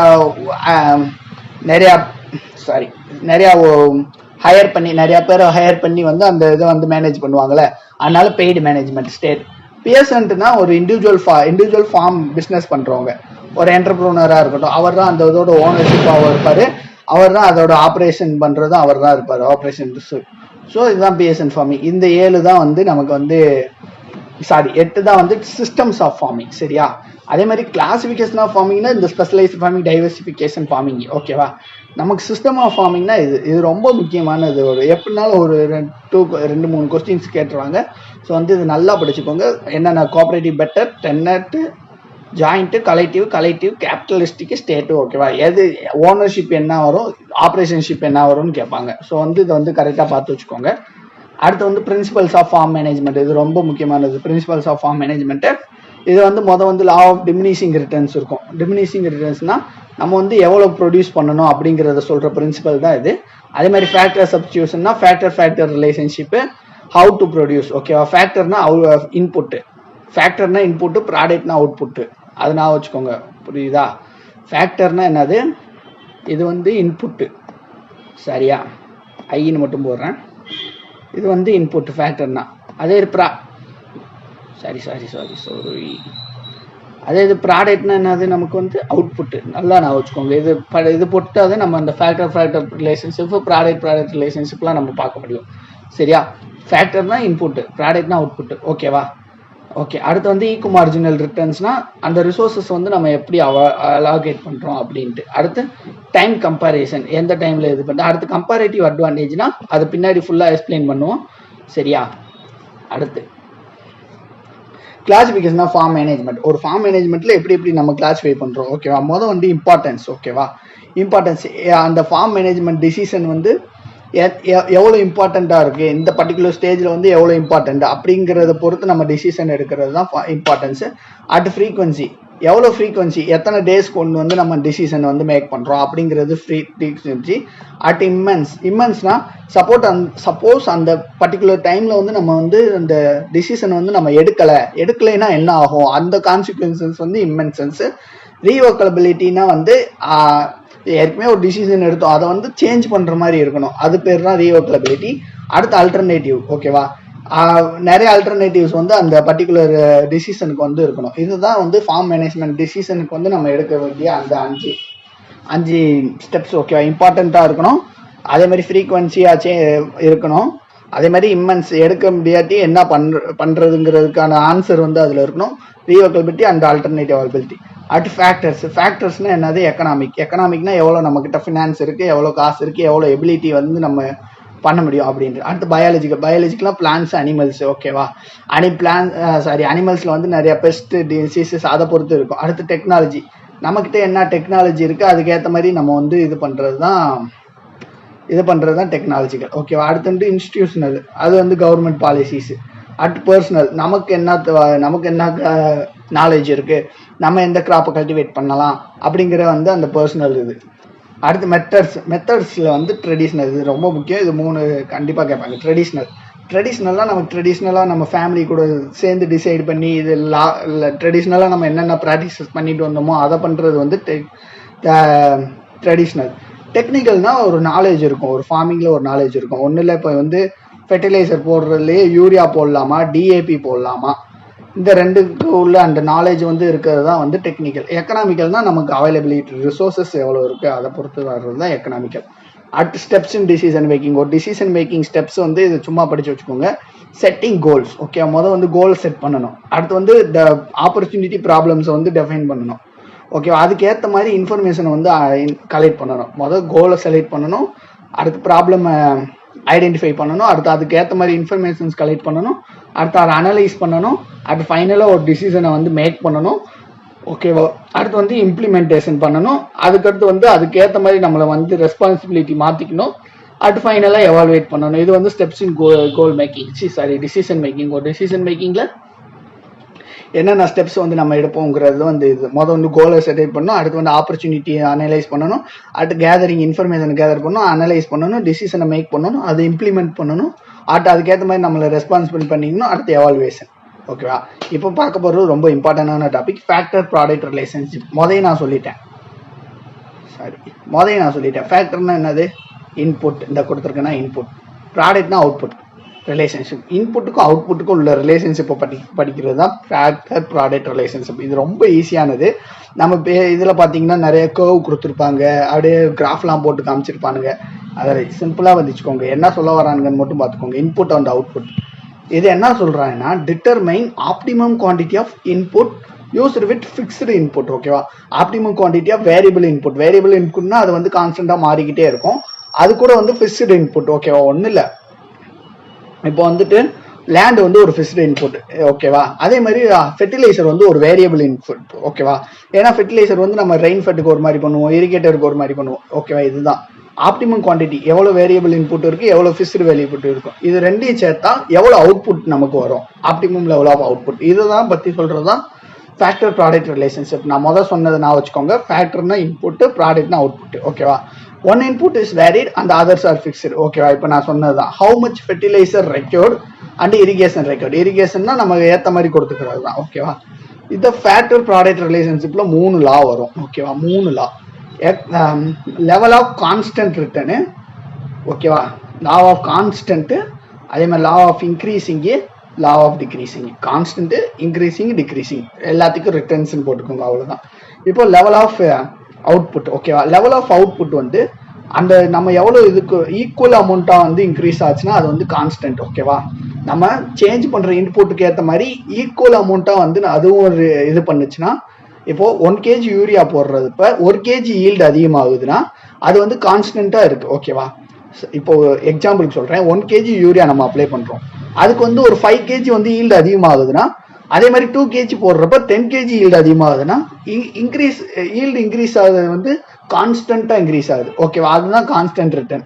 okay, level of output increases at equal level of input. ஓகேவா? 1 கிலோ யூரியா போட்டால் 5 கிலோ, அதே மாதிரி 2 கிலோ போட்டால் 10 கிலோ, இந்த மாதிரி ஈக்குவலாக வர்றது தான் வந்து நமக்கு வந்து கான்ஸ்டன்ட் ரிட்டர்ன். சரியா? இது வந்து லீனியர் லைனாக இருக்கும். உங்களுக்கு கிராஃப் ட்ரா பண்ணுறப்ப இது வந்து லீனியர் லைனாக இருக்கும். அதே மாதிரி அந்த த்ரூ த ஆரிஜின் வந்து அந்த லைன் வந்து பாஸ் ஆகும். ரெண்டே தான் 0.5ல கேட்பாங்க. லீனியர் லைனாக இருக்கும், த்ரூ த ஆரிஜின் வந்து இது இருக்கும், ஸ்லோப்ஸ் வந்து ஈக்குவலாக இருக்கும். இந்த 3 பாயிண்ட் தான் நமக்கு கேட்பாங்க. ஓகே, அதே மாதிரி dy by dx change in input divided by change in output வந்து கான்ஸ்டன்ட்டாக இருக்கும் நமக்கு. இவ்வளோதான் கான்செப்ட். இல்லை அப்போ இன்க்ரீசிங் ரிட்டர்ன்னா என்னது? நம்ம இன்புட் ஒன்று வேரி பண்ணுறப்ப அவுட்புட் வந்து இன்க்ரீஸ் ஆகிட்டு இருக்கும். இன்புட் இப்போ 1 kgக்கு வந்து 5 kg இன்க்ரீஸ் ஆகுது, 2 kg யூரியாவுக்கு 15 kg இன்க்ரீஸ் ஆகுது, 3 kg யூரியாவுக்கு 25 kg இன்க்ரீஸ் ஆகுது. அப்படி இன்க்ரீஸ் ஆகி போயிட்டே இருந்துச்சுன்னா நமக்கு வந்து அது வந்து இன்க்ரீசிங் ரிட்டர்ன். அப்போ இன்க்ரீசிங் ரிட்டர்னாக இருக்கிறப்போ வந்து நமக்கு வந்து நான் லீனியர் கர்வாக இருக்கும். சரியா? நான் லீனியர் லைனாக இருக்கும். கான்ஸ்டன்ட்னா லைன் வந்து லீனியராக இருக்கும். அதே மாதிரி கர்வ் வந்து கான்வெக்ஸ் டு ஆரிஜினாக இருக்கும். சரியா? இது ரெண்டே தான் 0.5ல கேட்டுக்கிட்டே இருப்பானுங்க. லா ஆஃப் இன்க்ரீசிங் ரிட்டர்னில் கான்வெக்ஸாக இருக்கும் நமக்கு. ஓகே, அதே மாதிரி del y by del x, del ஒய்1 பை டெல் ஒய் எக்ஸ்2 வந்து அதிகமாக இருக்கும். சரியா? அதே மாதிரி decreasing return, law of decreasing ரிட்டர்ன்னா அது வந்து டிக்ரீஸ் ஆகிக்கிட்டே இருக்கும். ஒன்றும் இல்லை, இப்போ 1 kg யூரியா போடுறப்போ 5 kg ஆகுது, அதே மாதிரி 2 kg யூரியா போடுறப்போ 8 kg ஆகுது, 3 kg யூரியா போடுறப்போ 10 kg ஆகுது. ஸோ வந்து டிக்ரீஸ் ஆகுதுல, அந்த மாதிரி வந்துச்சு. இப்போ வந்து டிக்ரீஸ் ஆகுறது தான் இது. இதுவும் நான் லீனியர் கர்வ் தான். நம்ம கான்ஸ்டன்ட் ரிட்டர்ன்ஸ் மட்டும்தான் லீனியர் கர்வ், மற்ற ரெண்டுமே நான் லீனியர் கர்வ் தான். ஓகேவா? இது வந்து கான்கேவ் டு ஆரிஜின். ஓகேவா? டிக்ரீசிங் வந்து concave to origin. Most of the agriculture production வந்து டிக்ரீசிங் ரிட்டர்ன்ஸ் தான் வந்து நமக்கு ஆகும். சரியா? அது நம்ம யூஸ் பண்ணுற ஃபெர்டிலைசர்ஸை பொறுத்து. ஸோ வந்து இது 3 தான். Lava constant return, increasing return, decreasing return. இந்த 3 என்னென்ன லைன்ஸு என்னென்ன ஆரிஜினுக்குள்ள எப்படி பாஸ் ஆகுங்கிறத படிச்சதாலே முடிஞ்சு. Factor relationship, factor product relationship. இப்போ ஃபேக்டர் ரிலேஷன்ஷிப். ஓகே, ஃபேக்டர்னா நமக்கு தெரியும். ஃபேக்டர்னா நான் இன்புட்டுன்னு சொல்லிட்டேன். அப்போ இன்னொன்று இன்புட்டு. அப்போ இன்புட்டை வச்சு என்ன பண்ணுவோம்? எவ்வளோ ப்ரொடியூஸ் பண்ண முடியுதுன்னு பார்ப்போம். அதுதான் ஹவு டு ப்ரொடியூஸ். ஓகேவா? ஹவு டு ப்ரொடியூஸுங்கிறத பண்ணுறது தான் ஃபேக்டர் ரிலேஷன். ஃபேக்டர்னா ரெண்டுமே இன்புட் தான். ஓகேவா? இப்போ என்ன சொல்கிறானுங்க? 2 or more input varied simultaneously. ஓகேவா? 2வது மோர் இன்புட் வந்து அங்கே வந்து ஒரு இன்புட் மட்டும்தான் வேரி பண்ணிட்டு இருந்தோம். இங்கே வந்து 2 இன்புட் வேரி பண்ணுறதுனால எந்த ஒரு காம்பினேஷன் ஆஃப் இன்புட்டில் வந்து நமக்கு வந்து மேக்ஸிமம் அவுட்புட் வந்து கிடைக்குது. ஓகேவா? எந்த ஒரு காம்பினேஷனில் வந்து மேக்ஸிமம் அவுட்புட் கிடைக்குது. இப்போ யூரியா 1 kg போட்டுட்டு 10 kg DAP போடுறப்ப மேக்ஸிமம் இதுன்னா அதுதான் நம்ம வந்து ஃபேக்டர் ரிலேஷன்ஷிப். ஓகேவா? எந்த காம்பினேஷன் ஆஃப் இன்புட்ல வந்து நமக்கு வந்து மேக்ஸிமம் அவுட்புட் வந்து கிடைக்குது அப்படின்னு சொல்றாங்க. ஓகேவா? அதுக்கு வந்து லீஸ்ட் காஸ்ட் காம்பினேஷன் இதுல ஒன்று இருக்கும். ஓகேவா? இப்போ வந்து வந்து லீனியர். ஓகேவா? அதே தான், அங்கே கான்ஸ்டன்ட் வந்தது, இங்கே லீனியர்னு வருது. இப்போ அந்த 2 வேரியபிள்ல வந்து 2 இன்புட்டை வந்து வேரி பண்றோம், கான்ஸ்டன்ட் ரேட்ல வேரி பண்றோம். ஓகேவா? இப்போ 1 kg யூரியா போடுறதுக்கு போல அதே 1 kg DAP போடுறோம். புரியுதா? 1 kg யூரியா போடுறதுக்கு போல 1 kg DAP போடுறோம். அப்போ அந்த வேரியபிளை வந்து அதே கான்ஸ்டன்ட் ரேட்ல வந்து நம்ம வேரி பண்றோம். அப்படி வேரி பண்றப்போ வந்து லீனியர் தான் இருக்கும். ஓகேவா? Substitute at constant rate. ஓகேவா? கான்ஸ்டன்ட் ரேட்ல வந்து சப்ஸ்டியூட் பண்றோம். ஓகேவா? அப்போ வந்து அது வந்து லீனியர், அது வந்து இன்க்ரீஸ் ஆகுறப்போ வந்து இதுதான் வந்து லீனியர். ஓகேவா? லீனியர்னா கான்சென்ட்ரேட், அதாவது சொல்லிட்டு எக்ஸாம்பிள் நான் வச்சுக்கோங்க, 1 kg யூரியா போடுற இடத்துல 1 kg டிஏபி போடுறோம் நம்ம, அவ்வளவுதான் கான்சென்ட்ரேட். ஓகேவா. அடுத்து ஃபிக்ஸ்டு ப்ரொபோர்ஷன். ஃபிக்ஸ்டு ப்ரொபோர்ஷன்னா காம்பினேஷன் ஆஃப் இன்புட். சரியா, காம்பினேஷன் ஆஃப் இன்புட். அது வந்து இதுக்கு வந்து வேற ஆல்டர்னேட்டிவ் சாய்ஸே இல்லை. நம்ம அங்க வந்து லீனியர் ஐசோ குவான்ட்ல வந்து 1 kg யூரியாவுக்கு போல 1 kg டிஏபி போட்டோம். ஆனா இங்க வந்து ஆல்டர்னேட் சாய்ஸே இல்லை. 1 kg யூரியா 1 kg டிஏபி போடுறதுனால ஒரு ஈல்டு வந்து கரெக்டா வருது, நமக்கு ஆப்டிமமா வருதுன்னா அதை மட்டும் தான் போட்டாகணும். ஓகேவா. காம்பினேஷன் வந்து அதுதான் நல்ல ஒரு காம்பினேஷன். ஓகேவா. அப்போ அதை வந்து நம்ம சேஞ்சே பண்ண முடியாது. அதனால இதுக்கு வந்து ஆல்டர்னேட்டிவ்ஸ் வந்து அவைலபிளே கிடையாது. ஓகேவா. இது ரெண்டுமே லீனியர் லைன் தான் வரும். அடுத்து டிக்ரீசிங் ரேட் ஆஃப் சப்ஸ்டியூஷன். ஒரு யூனிட் இன்புட்டை வந்து சப்ஸ்டியூட் பண்றப்போ வந்து அந்த ப்ரொடக்ஷன் வந்து கம்மியாகும். சரியா. இப்போ 1 kg யூரியா போடுற இடத்துல 1 kg டிஏபி போடுறப்ப ஈல்டு வந்து கம்ப்ளீட் ஆச்சுன்னா அதுதான் டிக்ரீசிங் ரேட் ஆஃப் சப்ஸ்டியூஷன். வேற எதாவது சப்ஸ்டியூட் பண்றப்ப ஈல்டு வந்து ரெடியூஸ் ஆகுது, அப்போதான் அதுதான் டிக்ரீசிங் ரேட் ஆஃப் சப்ஸ்டியூஷன். அடுத்து ஹை அவுட்புட். ஓகேவா. ஐசோகாண்ட், சரி, இது ஒரு ஐசோகாண்ட் அந்த லைன் வந்து away from the origin level, output level வந்து அதிகமா இருந்துச்சுன்னா அந்த ஐசோகாண்ட் லைன் வந்து அவே ஃப்ரம் த ஆரிஜினா இருக்கும். ஓகேவா. அடுத்து marginal rate of input substitution. Amount of the factor decrease to maintain optimum level of, ஒரு இன்புட்டை வந்து டிக்ரீஸ் பண்ணாதான் நமக்கு வந்து ஆப்டிமம் லெவல் ஆஃப் அவுட்புட் கிடைக்குதுன்னா அது பேர் தான் அது. ஓகேவா. அடுத்து ஐசோகாண்ட் லைன் அடுத்து வந்து ஐசோ ரெவன்யூ லைன்னு இருக்கும். அதை மாத்திடாதீங்க. ஐசோ காஸ்ட் லைன்னா determine all combination of 2 input which cost same amount. சரியா. சேம் அமௌண்ட் 2 இன்புட்டுக்கும் வந்து ஒரே விலை இருந்துச்சுன்னா அது பேர் வந்து ஐசோகாண்ட் லைன். ஓகேவா. அதே மாதிரி லீஸ்ட் காஸ்ட் காம்பினேஷன்னா எந்த காம்பினேஷன்ல வந்து நமக்கு வந்து மினிமம் காஸ்ட் ஆஃப் இன்புட் வந்து கிடைக்குது. இப்போ 1 kg யூரியா 1 kg டிஏபி போடுறப்ப வந்து 20 ரூபா கிடைக்குது, 20 ரூபா நமக்கு செலவாகுது. அதே இது எக்ஸாம்பிளுக்கு சொல்றேன், 1 kg யூரியா 1 kg டிஏபி போடுறப்ப 20 ரூபா செலவாகுது. அதே இது 2 kg யூரியா 3 kg டிஏபி போடுறப்ப 50 ரூபா செலவாகுதுன்னா எது லீஸ்ட் காஸ்ட் காம்பினேஷன்? அந்த 20 ரூபா தான். 1 kg யூரியா 1 kg டிஏபி, இதுதான். இதை கண்டுபிடிக்கிறது தான் லீஸ்ட் காஸ்ட் காம்பினேஷன். ஓகேவா. இது அந்த tangent of iso cost and iso quant line, இது ரெண்டுக்குள்ள டேஞ்சன்ட் தான் வந்து என்னன்னா லீஸ்ட் காஸ்ட் காம்பினேஷன். இது ரொம்ப முக்கியமான ஒரு இது. எது வந்து லீஸ்ட் காஸ்ட் காம்பினேஷன்னா tangent of iso cost and iso quant line. ஓகேவா. அவ்வளவுதான். அடுத்து ப்ராடக்ட் ரிலேஷன்ஷிப் தான். ப்ராடக்ட் ரிலேஷன்ஷிப்னா நம்ம அவுட்புட் தான், ரெண்டுமே அவுட்புட் தான். அப்போ எந்த ப்ராடக்ட் வந்து நம்ம இது பண்ண போறோம் அப்படிங்கிறத பற்றி இது பண்றது தான் ப்ராடக்ட் ரிலேஷன்ஷிப். ஓகேவா. ப்ராடக்ட் ரிலேஷன்ஷிப்ல இது வந்து ப்ராடக்ட் பாசிபிலிட்டி கவுன்னு ஒன்று இருக்கும். சரியா. அங்க வந்து லீனியர் ஐசோ காஸ்ட் லைன் அந்த இதை படிச்சோம். இதுல வந்து ப்ராடக்ட் பாசிபிலிட்டி கவ். ஓகேவா. இது வந்து என்னன்னா இதுக்கு இன்னொரு பேர் வந்து ஐசோ ரிசோர்ஸ் கவுன்னு சொல்லுவாங்க. ஓகேவா. Maximum of 2 product can be produced by given quantity of resource. இப்போ வந்து ப்ராடக்ட்னாலே நமக்கு அவுட்புட் தான் பார்க்கணும். அப்போ ப்ராடக்ட் பாசிபிலிட்டி கவுன்னா எந்த ஒரு 2 ப்ராடக்ட் வந்து நம்ம மேக்ஸிமமா ப்ரொடியூஸ் பண்ணலாம் from given quantity of resource. நமக்கு கொடுத்த இன்புட்ல வந்து எவ்வளோ மேக்ஸிமம் 2 ப்ராடக்ட்ஸ் வந்து எவ்வளோ நம்ம இது பண்ண முடியும் அப்படிங்கிறத பற்றி படிக்கிறது தான் ப்ராடக்ட் பாசிபிலிட்டி கவ். சரியா. அடுத்து ஜாயிண்ட் ப்ராடக்ட். இதுல வர கான்செப்ட் வந்து ஜாயிண்ட் ப்ராடக்ட்னா ரெண்டுக்கும் வந்து production result from same production process. ஓகேவா. அந்த 2 ப்ராடக்ட்டும் வந்து ஒரே ப்ரொடக்ஷன் ப்ராசஸ், ஒரே ப்ரொடக்ஷன் ஸ்டெப்ஸ் அந்த ப்ராசஸ்ல இருந்து வர்றது தான் வந்து நமக்கு வந்து ஜாயிண்ட் ப்ராடக்ட். ஓகேவா. அதுக்கு வந்து கிரெயின்ஸ் அண்ட் ஸ்ட்ராக்ஸ். ஓகேவா. Grain and straw. ஓகேவா. கிரெயின் ப்ரொடியூஸ் ஆனா ஸ்ட்ராவும் ப்ரொடியூஸ் ஆகும். அதுதான் வந்து நமக்கு வந்து ஜாயிண்ட் ப்ராடக்ட்ஸ். ஓகேவா. அடுத்து வந்து காம்படிட்டிவ் ப்ராடக்ட்னா output of one product can be increased by reducing output of another product. காம்படிட்டிவ்னா ரெண்டுமே காம்படிஷனா இருக்கும். ஓகேவா. ஒரு ப்ராடக்டோட ரேட் வந்து இன்க்ரீஸ் ஆச்சுன்னா இன்னொரு ப்ராடக்டோட ரேட் கம்மியாகும். ஓகேவா. அதுதான் காம்படிட்டிவ் ப்ராடக்ட். அதுக்குனால வந்து இது வந்து மேஜர் அட்வான்டேஜ் என்னன்னா ஃபார்மர் வந்து எதோட ரேட் வந்து அதிகமாகுதோ அதை வந்து கல்டிவேட் பண்ணிக்கலாம். அடுத்து complementary product. Increase in one product cost increase in second product. Okay. ஒரு ப்ராடக்ட் இன்க்ரீஸ் ஆச்சுன்னா இன்னொரு ப்ராடக்டும் வந்து இன்க்ரீஸ் ஆகும். ஓகேவா. அதுதான் வந்து காம்ப்ளிமெண்டரி ப்ராடக்ட். சப்ளிமெண்டரி ப்ராடக்ட்னா amount of one product increase without increase or decrease in other product. Supplementary ப்ராடக்ட்னா அதுக்கும் ரிலேஷனே இல்லை. ஒரு ப்ராடக்ட் இன்க்ரீஸ் ஆச்சுன்னா இன்னொரு ப்ராடக்ட்டும் அது இன்க்ரீஸ் ஆனாலும் டிக்ரீஸ் ஆனாலும் இது இன்க்ரீஸ் ஆகும் டிக்ரீஸ் ஆகும். அதுதான் supplementary. Iso revenue curve. Iso revenue லைன்னா all possible combination of 2 equal income கொடுக்கறது தான். எந்த ஒரு 2 காம்பினேஷன்ல வந்து ஈக்குவல் நமக்கு வந்து ஈல்டு ரெவன்யூ கொடுக்குதோ அதுதான் வந்து ஐசோ ரெவன்யூ லைன். ஓகேவா. At MC marginal cost is equal to marginal revenue. இந்த இடத்துல தான் வந்து நமக்கு வந்து மோஸ்ட் ப்ராஃபிட்டபிள் இருக்கும். ஓகேவா. அட் ஆப்பர்ச்சுனிட்டி காஸ்ட்னா சாக்ரிஃபைசிங் ரிட்டர்ன். ஓகேவா. நமக்கு நெக்ஸ்ட் பெஸ்ட் ஆல்டர்னேட்டிவ்ஸ் வந்து சூஸ் பண்ணுறது தான் ஆப்பர்ச்சுனிட்டி காஸ்ட். இப்போ டீ வந்து 50 rupees இருக்குன்னா, காஃபி வந்து 40 rupees இருக்குன்னா, நம்ம அடுத்த பெஸ்ட் ஆல்டர்னேட்டிவ் என்னது, காஃபி. இதை தான் சூஸ் பண்ணுவோம். அதுதான் சாக்ரிஃபைசிங் ரிட்டர்ன். ஓகே. ஒரு இதை வந்து சாக்ரிஃபைஸ் பண்ணிட்டு நம்ம இன்னொரு இதை நெக்ஸ்ட் பெஸ்ட் ஆல்டர்னேட்டிவ் சூஸ் பண்ணுறது தான் நமக்கு வந்து ஆப்பர்ச்சுனிட்டி காஸ்ட்னு சொல்கிறாங்க. கம்பேரேட்டிவ் அட்வான்டேஜ் இது போன இதில் வந்துச்சுல, அதுக்கு சொல்கிறேன். Entity maximise its resources by producing which gives the best return. ஓகேவா. அதாவது எதை மேக்ஸிமைஸ் ஒரு ரிசோர்ஸை வந்து யூஸ் பண்ணுறது வந்து மேக்ஸிமைஸ் பண்ணுறது, எந்த ஒரு காம்பினேஷன் வந்து பெஸ்ட் ரிட்டர்ன் வந்து நமக்கு கொடுக்குதோ அதை வச்சு நம்ம இது பண்ணுறது தான் law of comparative advantage. Okay. அடுத்து இம்பார்ட்டன்ஸ் ஆஃப் ஃபார்ம் ரெக்கார்ட். ஃபார்மை வந்து ரெக்கார்டு புக் கீப்பிங் பண்ணுறப்போ வந்து என்னென்ன இம்பார்ட்டன்ஸ். ஓகேவா. அது மீன்ஸ் டு ஹையர் இன்கம். ஓகேவா. அதை ப்ராப்பராக ரெக்கார்ட் பண்ணால் நமக்கு ஹையர் இன்கம் கொடுக்கும். அதே மாதிரி பேசிஸ் ஆஃப் டயக்னைசிஸ். ஓகே. நமக்கு இந்த டயக்னைசிஸ்க்கு நமக்கு அனலைஸ் பண்ணுறதுக்கு வந்து ஒரு பேசிக்ஸாக இருக்கும்.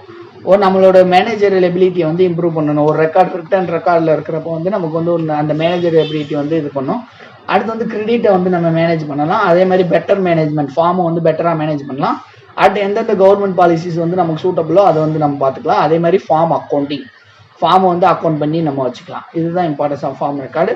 ஃபினான்ஷியல் ஸ்டேட்மெண்ட் இது அடிக்கடி இது கேட்குற கொஸ்டின்ஸ் தான். ஃபினான்ஷியல் ஸ்டேட்மெண்ட்டில் 3 இருக்குது. மொதல் வந்து பேலன்ஸ் ஷீட்.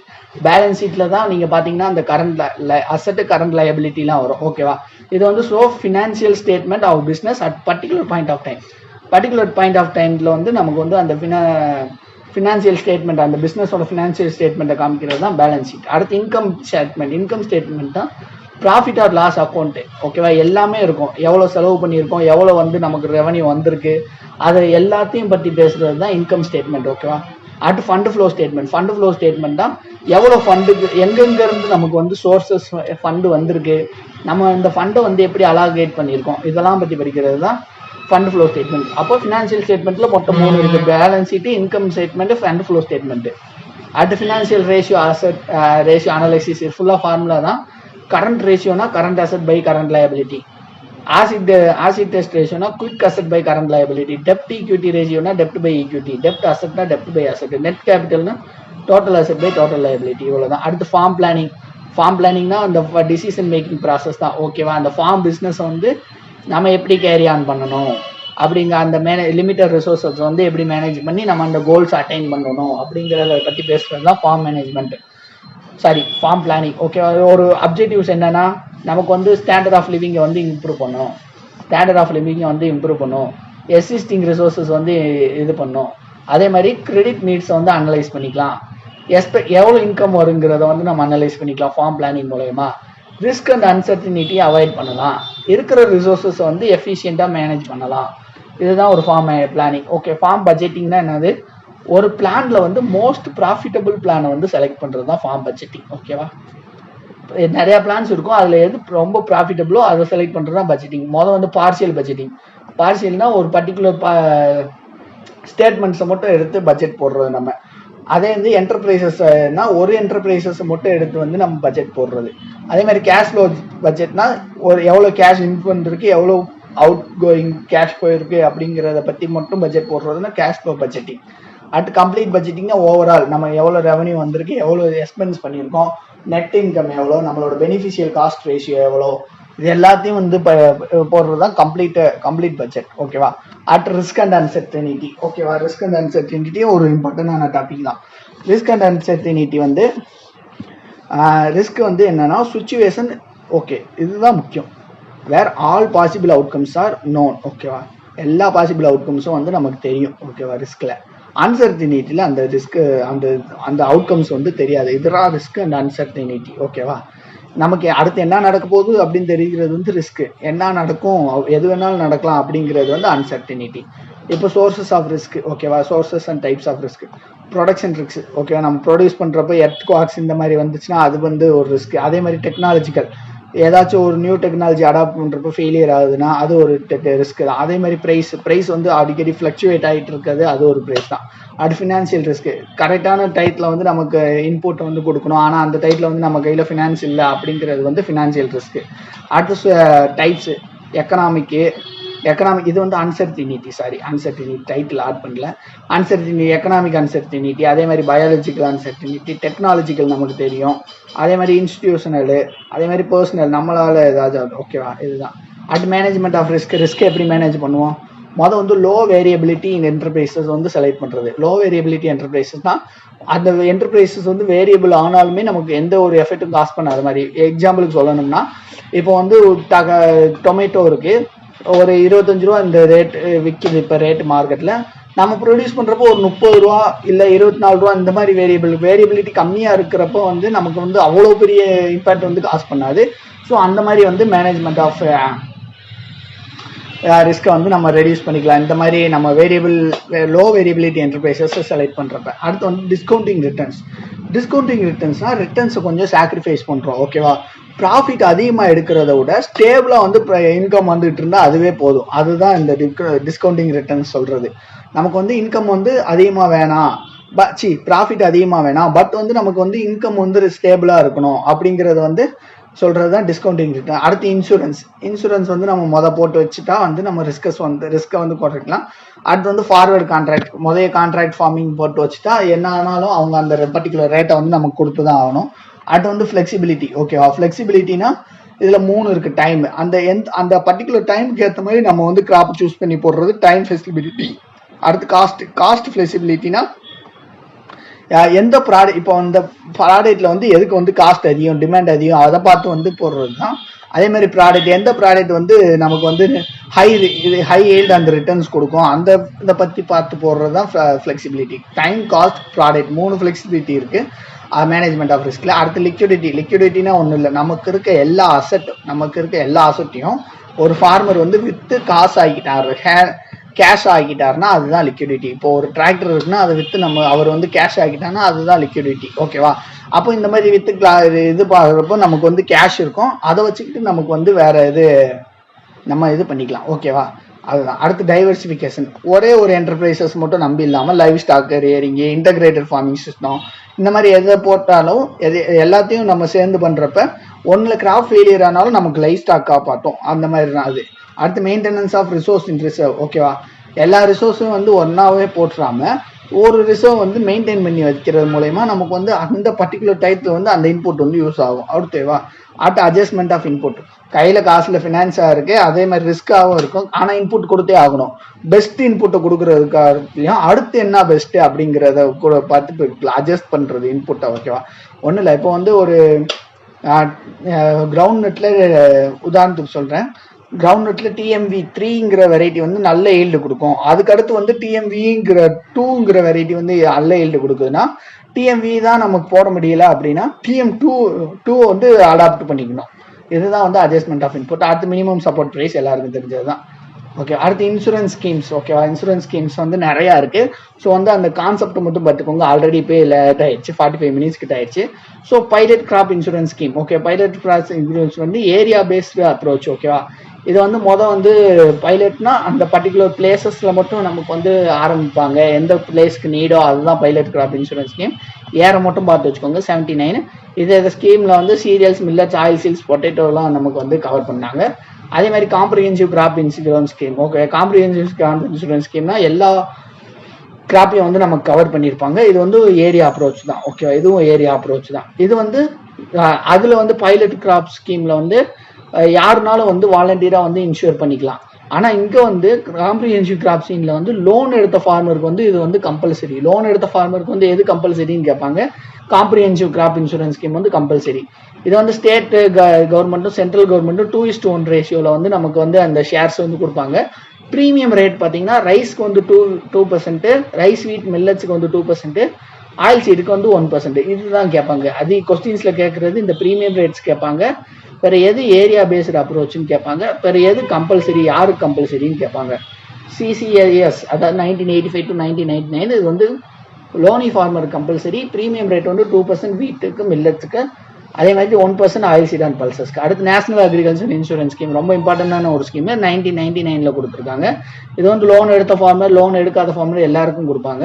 இது வந்து இண்டிவிஜுவல் அப்ரோச்சும் இருக்குது, ஏரியா அப்ரோச்சும் இருக்குது. ஓகேவா, இது வந்து ப்ரீமியம் ரேட் பார்த்தீங்கன்னா 3.5% ஆயில் சீடு, 2.5% வீட்டு. அதே மாதிரி இதுவும் கம்பல்சரி ஃபார் லோனி ஃபார்மர்ஸ். ஓகேவா, அப்போ காம்ப்ரிஹென்சிவ் கிராப் இன்சூரன்ஸ் ஸ்கீமும் லோன் எடுத்த ஃபார்மருக்கு கம்பல்சரி. இந்த நேஷனல் அக்ரிகல்ச்சர் இன்சூரன்ஸ் ஸ்கீமும் லோன் எடுத்த ஃபார்மருக்கு கம்பல்சரி.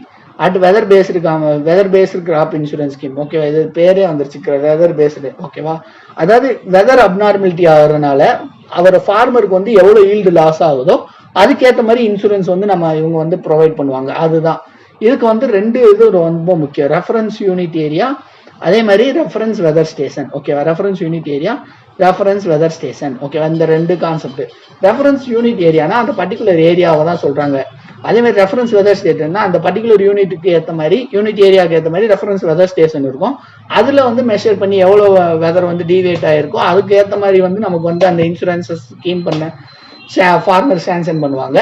இது வந்து அந்த வெதர் அப்நார்மலிட்டி நடந்தால் 45 டேஸ்க்குள்ள வந்து அந்த அக்ரிகல்ச்சர் மார்க்கெட்டிங்கை பற்றி பார்க்கலாம். ஓகேவா, வந்து மார்க்கெட் நம்ம சொல்லணும்னா வந்து மார்க்கெட்டுங்கிறது வந்து லத்தீன் வேர்ட். ஓகேவா, இது வந்து கேட்க சான்சஸ் இருக்குது. அதே மாதிரி நான் ஓரலாக சொல்கிற பாயிண்ட்ஸும் நிறையா வந்து நோட் பண்ணி வச்சுக்கோங்க. நான் சொன்ன மாதிரி தான் பிபிடியில் எல்லாத்தையும் கன்ஃபைன் பண்ண முடியாது. அதே மாதிரி மார்க்கெட்டர்ஸ் அப்படிங்கிற வேர்ட்லேருந்து டெரைவ் ஆயிருக்கு. மார்க்கெட்டர்ஸ்னா என்னன்னா மெர்ச்சடைஸ்னாலே தெரியும்ல, ஒரு ட்ரேட் நடக்கிறக்கூடிய ஒரு பிளேஸ். ஓகேவா, place where business is conducted. ஓகேவா, மார்க்கெட்டா place where business is conducted. ஓகேவா, அடுத்து மார்க்கெட்டிங். ஓகேவா, மார்க்கெட்டிங் அப்படின்னா study of entire activity, direct flow.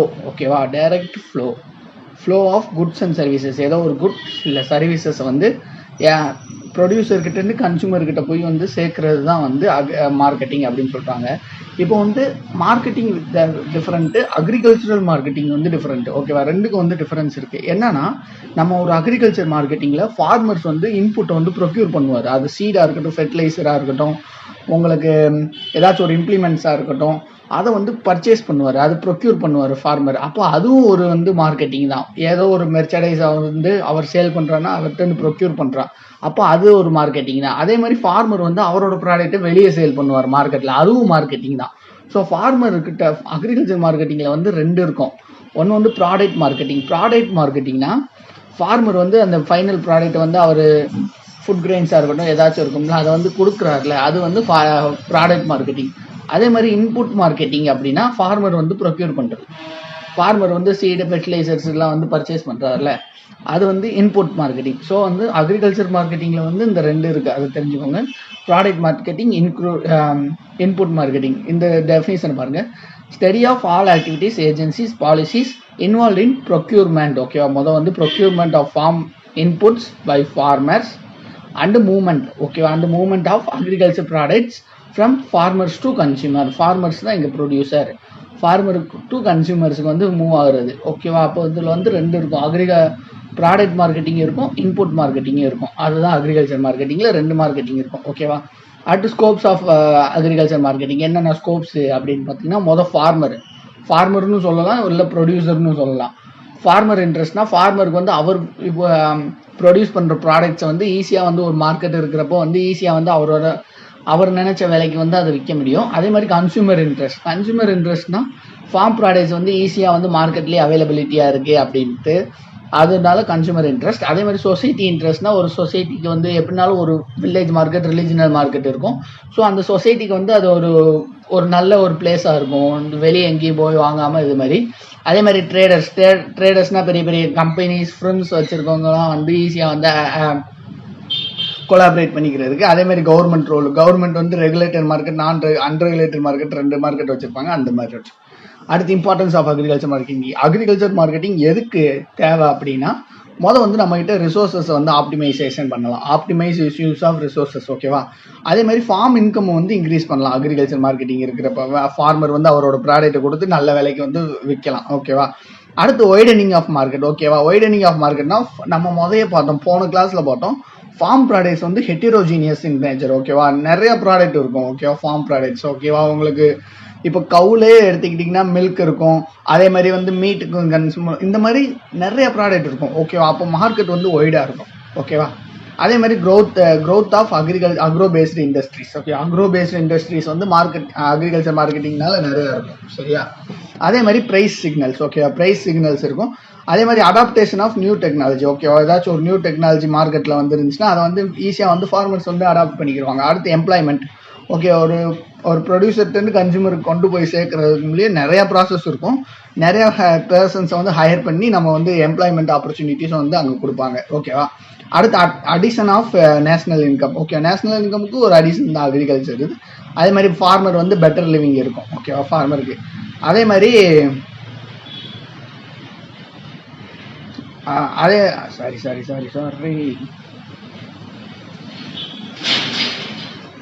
அடுத்து வந்து கிரியேட்டிங் ஆஃப் யூட்டிலிட்டி. ஓகேவா? யூட்டிலிட்டின்றது வந்து ஒரு கான்செப்ட். ஓகேவா? ஃபார்ம் யூட்டிலிட்டின்னா என்னன்னா, அந்த ஒரு ப்ராடக்ட் வந்து நம்ம எந்த ஃபார்மில் கொடுக்குறோம். ஓகேவா? இப்போ கிரெயின் ஃபார்மில் கொடுக்குறோமா, இல்லை கர்னல் ஃபார்மில் கொடுக்குறோமா, இல்லை ஒரு மில்காக கொடுக்குறோமா, இல்லை கர்டாக கொடுக்குறோமா, இந்த மாதிரி ஃபார்ம். அடுத்து பிளேஸ் யூட்டிலிட்டி. அந்த பிளேஸுக்கு தகுந்த மாதிரி கொடுக்கணும். இப்போ வந்து ஊட்டியில் போயிட்டு வந்துட்டு நம்ம வந்து டீ போட்டு வித்துட்டு இருக்கக்கூடாது அதிகமாக. ஏன்னா வந்து அதுங்க வந்து இந்த மாதிரி. ஓகேவா? அந்த பிளேஸ் யூட்டிலிட்டி. டைம் யூட்டிலிட்டி, எந்த டயத்துக்கு வந்து அந்த ப்ராடக்ட் வந்து நமக்கு வந்து தேவையோ அந்த இதை வந்து இது பண்ணி. அடுத்து பொசஷன் யூட்டிலிட்டினா ஓனர்ஷிப்பை வந்து ட்ரான்ஸ்ஃபர் பண்ணுறது தான். Form, place, time, possession utility 4 இருக்குது. ஓகேவா? அடுத்து வந்து மார்க்கெட் ஸ்ட்ரக்சர்னா தெரியுங்களா? ஸ்ட்ரக்சர்னாலே அந்த ஷேப் அண்ட் சைஸை டிஸ்கிரைப் பண்ணுறது தான். ஓகே, அந்த மார்க்கெட்டோட ஷேப் சைஸ் எப்படி இருக்குது அப்படிங்கிறத டிசைட் பண்ணுறது தான். ஓகே, இதுக்கு என்னென்ன காம்போனன்ட்ஸ் இருக்க மார்க்கெட் ஸ்ட்ரக்சர் அப்படின்னா, வந்து நம்பர் ஆஃப் ஃபிலிம்ஸ், அதை வந்து கான்சன்ட்ரேஷன் ஆஃப் மார்க்கெட் பவர்னு சொல்லுவாங்க. நம்பர் ஆஃப் ஃபிலிம்ஸ் வந்து எவ்வளோ இருக்குது, நிறையா ஃபிலிம்ஸ் இருந்துச்சுன்னா அங்கே வந்து காம்படிஷன் வந்து ஹெவியாக இருக்கும். ஓகேவா? அதே மாதிரி degree of product differentiation, homogeneous product இருக்கா, ஹெட்ரோஜீனியஸ் ப்ராடக்ட் இருக்கா. ஹோமோஜீனியஸ் ப்ராடக்ட் இருந்தால் அதுக்கு வந்து ப்ரைஸ் வந்து சேம், ஒரு ஃப்ளக்சுவேஷனே ஆகாது. இப்போ உதாரணத்துக்கு ஒரு மார்க்கெட்டில் வந்து நம்ம வந்து ஒரு மார்க்கெட்டில் பர்டிகுலரான பல்சஸ் மட்டும் விற்கிறாங்கன்னா வேற வந்து அது வந்து ப்ரைஸ் ஃப்ளக்சுவேஷன் அவ்வளோ எதுக்கவே இருக்காது. அதே ஹெட்ரோஜீனியஸ் ப்ராடக்ட் இருந்துச்சுன்னா ஒவ்வொரு ப்ராடக்ட்டுக்கு வந்து நமக்கு ப்ரைஸ் ஃப்ளக்சுவேஷன்ஸ் வந்து அதிகமாக இருக்கும். இதுதான் கான்செப்ட். அடுத்து condition of entry of firm. ஓகேவா? என்ட்ரி ஆஃப் ஃபிலிம், ஏற்கனவே ஒரு மார்க்கெட்டில் ஒரு பெரிய ஃபிலிம்ஸ் இருப்பாங்க. ஒரு சின்ன ஃபிலிம் வந்து உள்ளே வர்றப்போ வந்து அந்த பெரிய ஃபிலிம் வந்து அவங்கள சப்ரஸ் பண்ணுவாங்க. ஏன்னா உங்களுக்கு வந்து காம்படிஷன் ஆயிரும். சரியா? அதனால வந்து இதுதான் கண்டிஷன் ஆஃப் என்ட்ரி ஃபிலிம். இது வந்து அந்த மார்க்கெட் ஸ்ட்ரக்சர் வந்து அஃபெக்ட் பண்ணுன்னு சொல்கிறாங்க. அடுத்து வந்து ஃப்ளோ ஆஃப் மார்க்கெட் இன்ஃபர்மேஷன்னா மார்க்கெட்டோட ரூல்ஸ் அண்ட் ரெகுலேஷன்ஸ் தான். சரியா? அந்த ரூல்ஸ் அண்ட் ரெகுலேஷன்ஸ் கரெக்டாக இருந்துச்சுன்னா வந்து மார்க்கெட் வந்து ரெகுலராக வந்து ப்ராப்பர் வேல வந்து போகும். அப்படி இல்லைன்னா வந்து கஷ்டம்தான். அடுத்து மார்க்கெட் இன்டகிரேஷன்னா நிறைய மார்க்கெட்டை வந்து ஒன்றா சேர்க்கறது. ஓகேவா? சிமிலர் பெர்ஃபார்மிங் மார்க்கெட்டை வந்து நம்ம வந்து ஒன்று சேர்த்து வந்து மார்க்கெட்டிங் பண்ணுறது தான் வந்து மார்க்கெட் இன்டகிரேஷன். இதை பற்றி பின்னாடி படிப்போம். ஸோ வந்து அடுத்து மார்க்கெட் கண்டக்ட், மார்க்கெட் பெர்ஃபார்மன்ஸ், மொத்தம் 3 concept. Market structure, market conduct, market performance. ஓகேவா? மார்க்கெட் கண்டக்ட்னா என்னது, எப்படி கண்டக்ட் பண்ணுறாங்க. ஓகேவா? Patterns of behaviour of firms. Okay, அந்த ஃபிலிம்ஸ் வந்து எப்படி பிஹேவ் பண்ணுது. உதாரணத்துக்கு especially in relations with pricing. ஓகேவா? இதுதான் முக்கியம். அந்த ஃபிலிம்ஸ் வந்து எப்படி பிஹேவ் பண்ணுது, எந்த ரிலேஷனில் ப்ரைஸை வச்சு எப்படி வந்து அந்த ஃபிலிம் வந்து பிஹேவ் பண்ணுது, எப்படி ப்ரைஸிங் வந்து அவங்க ப்ரொவைட் பண்ணுறாங்க, அவங்களோட ப்ராடக்ட்ஸ்க்கு வந்து எப்படிலாம் ப்ரைஸ் ப்ரொவைட் பண்ணுவாங்க அப்படிங்கிறத பற்றி படிக்கிறது தான் மார்க்கெட் கண்டக்ட். மார்க்கெட் பெர்ஃபார்மன்ஸ்னாலே தெரியும்ல, அவுட்கம். ஓகேவா? எக்கனாமிக் ரிசல்ட் ஆஃப் அந்த மார்க்கெட் வந்து எப்படி பெர்ஃபார்ம் பண்ணிட்டு இருக்கு, அவங்க வந்து அவங்களோட மார்க்கெட் வந்து அந்த பர்டிகுலர் பிளேஸில் வந்து எப்படி பெர்ஃபார்ம் பண்ணிட்டு இருக்குன்னு பற்றி பார்க்குறது தான் வந்து market performance. 3 market structure, market conduct, market performance. இந்த 3 கான்செப்ட் மறந்துடுறாங்க. அடுத்து நமக்கு எல்லாருக்கும் தெரிஞ்சது தான். இதை 5 மார்க்லலாம் கேட்டால் அப்படியே வரிசையாக போட்டு எழுதிடுவோம். சரியா? அதான் based on location, classification of market based on location. ஓகேவா? வந்து வில்லேஜ் மார்க்கெட் உங்களுக்கு பேர்லேயே இருக்குது, வில்லேஜ் லெவலில் இருக்குது. அடுத்து பிரைமரி ஹோல்சேல் மார்க்கெட்னா உங்கள் டவுன் லெவலில் இருக்குது. ஓகேவா? டவுன் லெவல் இந்த மாதிரி இருக்காது. அதே மாதிரி இந்த செகண்டரி ஹோல்சேல் மார்க்கெட்னா உங்களுக்கு வந்து அந்த டிஸ்ட்ரிக்ஸ் லெவலில் இந்த மாதிரி இருக்குது. அடுத்து டெர்மினல் மார்க்கெட்னா ஒரு ஸ்டேட் லெவலில் இருக்குது. அதே மாதிரி ஷீ போர்டு மார்க்கெட்னா கோஸ்டல் ஏரியாஸில் இருக்குது. ஷீ ஃபுட்ஸ் இருக்குது மார்க்கெட்ஸ் வந்து இது. அடுத்து ஏரியா கவரேஜ், எவ்வளோ ஏரியா கவர் பண்ணியிருக்கோ அதை பொறுத்து. ஓகேவா? வந்து லோக்கல் ஆர் வில்லேஜ் மார்க்கெட்டில் நம்ம காய்கறி சந்தை வந்து இருக்கும். சரியா? வெஜிடபிள்ஸ்க்கு வந்து ஃபெல்லிங் தப்பாக இருக்குது, அவசரத்தில் போடுறப்ப இதாகிடுச்சு. ஸோ வெஜிடபிள்ஸ் வந்து நம்ம லோக்கல் ஆர் வில்லேஜ் மார்க்கெட்ஸில் இருக்கும். அடுத்து ரிலீஜனல் மார்க்கெட் வந்து ஒரு ஃபுட் கிரெயின்ஸ். ஓகேவா? இப்போ வந்து ஒவ்வொரு ஊருக்கும் சொல்லுவாங்கள்ல, ஒட்டஞ்சத்திரம் வந்து காய்கறி மார்க்கெட்டு, அந்த மாதிரி அந்த ரிலீஜனல் மார்க்கெட் வந்து பர்டிகுலர் ஃபுட் கிரெயின்ஸ்க்கு வந்து ஃபேமஸாக இருக்கும். ஓகேவா? அதே மாதிரி நேஷனல் மார்க்கெட் தான் இந்தியா. ஓகேவா? இந்தியா அளவில் ஓகேவா. இந்த ஒரு கண்ட்ரிக்குள்ள தான் national market. Tea, coffee, okay, இதெல்லாம் வந்து நேஷனல் மார்க்கெட். ஓகேவா. அசாம்ல வந்து டீ லீடிங் ப்ரொடியூசர் வந்து அசாம் தான். சரியா, அவங்க வந்து இது பண்ணிட்டு நம்ம இது பண்றது. அதே மாதிரி வேர்ல்டு ஆர் இன்டர்நேஷனல் மார்க்கெட். ஓகேவா. நம்மளோட புக்ஸ்ல வந்து வேர்ல்டு மார்க்கெட்னு தான் போட்டிருப்பாங்க. வேர்ல்டுக்கு இன்னொரு நேம் தான் இன்டர்நேஷனல். ஆனால் நீங்கள் எது கன்ஃபைண்டாக இருக்கோ அதை பார்த்துக்கோங்க. வேர்ல்டு தான் நம்ம புக்கில் போட்டிருக்குது. அதே மாதிரி வேர்ல்டு இன்டர்நேஷனல் மார்க்கெட் வந்து கோல்டு. ஓகேவா. கோல்டு அதெல்லாம் வந்து வேர்ல்டு மார்க்கெட். அடுத்து டைம் ஸ்பேன்னா எவ்வளோ டைம் வந்து அந்த மார்க்கெட் அவைலபிளாக இருக்கும் அப்படின்ட்டு. Short period market. ஓகேவா. ஷார்ட் பீரியட் மார்க்கெட்னா கொஞ்ச நேரத்துக்கு தான். பெரிஷபிள் குட்ஸ் வந்து அவங்க வச்சிருப்பாங்க. அதாவது ஈஸியாக வந்து அழுகி போகிற குட்ஸ் வந்து வச்சிருப்பாங்க. அதனால ஷார்ட் டயத்தில் வந்து விற்று முடிச்சு மார்க்கெட் வந்து க்ளோஸ் பண்ணுவாங்க. அதுதான் ஷார்ட் பீரியடு. பீரியாடிக் மார்க்கெட்னா நம்மளோட வார சந்தை. இந்த ஒவ்வொரு ஊர்லேயும் வார சந்தை போடுவாங்க. இப்போ எங்கள் ஊரில் சொல்ல போனோம்னா வெள்ளிக்கிழமை வந்து சந்தை போடுவாங்க. அதே மாதிரி ஒவ்வொரு ஊர்லேயும் திங்கக்கிழமை போடுற சந்தை இருக்குது, புதன்கிழமை போடுற சந்தை இருக்குது. அந்த மாதிரி பீரியாடிக்னா அந்த பர்டிகுலர் பீரியடில் வந்து இந்த மார்க்கெட் வந்து ஓப்பன் பண்ணுவாங்க. அடுத்து லாங் பீரியட்னா அதாவது அவங்க வச்சிருக்க ப்ராடக்ட் தீர்ற வரைக்கும் வந்து விற்பாங்க. சரியா. பெரிஷபிள் குட்ஸும் இருக்கும், நான் பெரிஷபிள் குட்ஸும் இருக்கும். அவங்க இது தீர்ற வரைக்கும் விற்பாங்க. அதே மாதிரி செக்யூலியர் மார்க்கெட்னா ஸ்டேட் மார்க்கெட். ஓகேவா. அது வந்து பெர்மனண்டாகவே இருக்கும். ஓகேவா. லாங் பீரியடுக்கு வந்து பெர்மனண்டாக இருக்கும். அடுத்து வால்யூம் ஆஃப் டிரான்சாக்ஷன். எவ்வளோ வால்யூம் டிரான்சாக்ட் பண்ணுறாங்க அப்படின்னு பார்த்தீங்கன்னா ரீட்டைல்னா சில்லறை வியாபாரத்தில் கொடுப்பாங்க. ஓகேவா. 1 கிலோ 2 கிலோ கொடுக்குறவங்க இருப்பாங்க. அதே மாதிரி டன்ஸ் கணக்கில் கொடுக்குறது வந்து ஹோல்சேல் மார்க்கெட். நமக்கு இதெல்லாம் ஈஸியானது தான். Retail, wholesale. அடுத்து நேச்சர் ஆஃப் டிரான்சாக்ஷனில் ஸ்பாட்டு, ஃபார்வேர்டு. ஓகேவா. 2 இருக்குது, ஸ்பாட்டு, ஃபார்வேர்டு. சரியா. ஸ்பாட்னா என்னது? ஸ்பாட்லேயே அந்த நீ ப்ராடக்ட் வாங்குறீங்கன்னா ஸ்பாட்லேயே கேஷை கொடுக்குறது. Spot R cash market. இல்லை ஃபார்வர்டு மார்க்கெட்னா எடுத்துகிட்டு போய் கொஞ்சம் நேரம் கழிச்சு வந்து கொடுக்குறது. இல்லை சொல்லிட்டு வந்துட்டு நமக்கு வந்து டெலிவரி பண்ண வர்றப்போ வந்து நம்ம காசு கொடுக்குறது. அடுத்து நம்பர் ஆஃப் கமாடிட்டினா ஸ்பெசிஃபைட்ஸ்.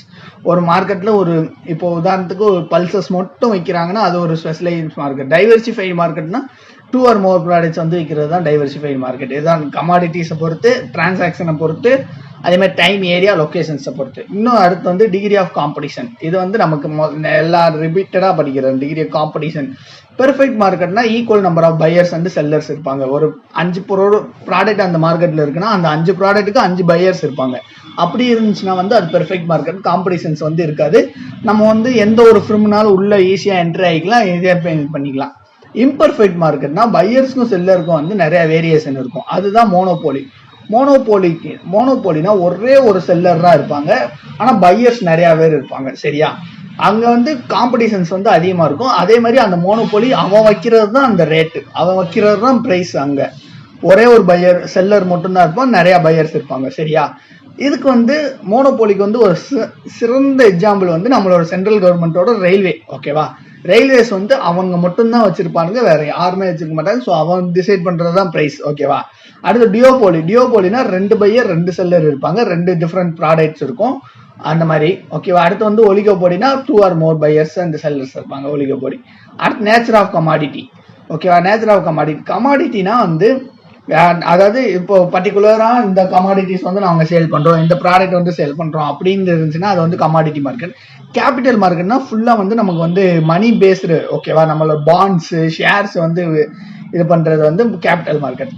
அடுத்து வந்து marketing, stages of marketing. Okay. Producing மார்க்கெட்னா இந்த ப்ராடக்ட் வந்து ப்ரொடியூஸ் பண்ணி சேல் பண்ற மார்க்கெட். அதே இது கன்சூமிங் மார்க்கெட்னா ஃபைனல் ப்ராடக்ட்டை சேல் பண்ற மார்க்கெட். புரியுதா. ப்ரொடியூஸ் பண்ணி சேல் பண்ற மார்க்கெட் வந்து ப்ரொடியூசிங் மார்க்கெட். ஃபைனல் ப்ராடக்ட் வந்து சேல் பண்றது வந்து கன்சூமிங் மார்க்கெட். ஓகேவா.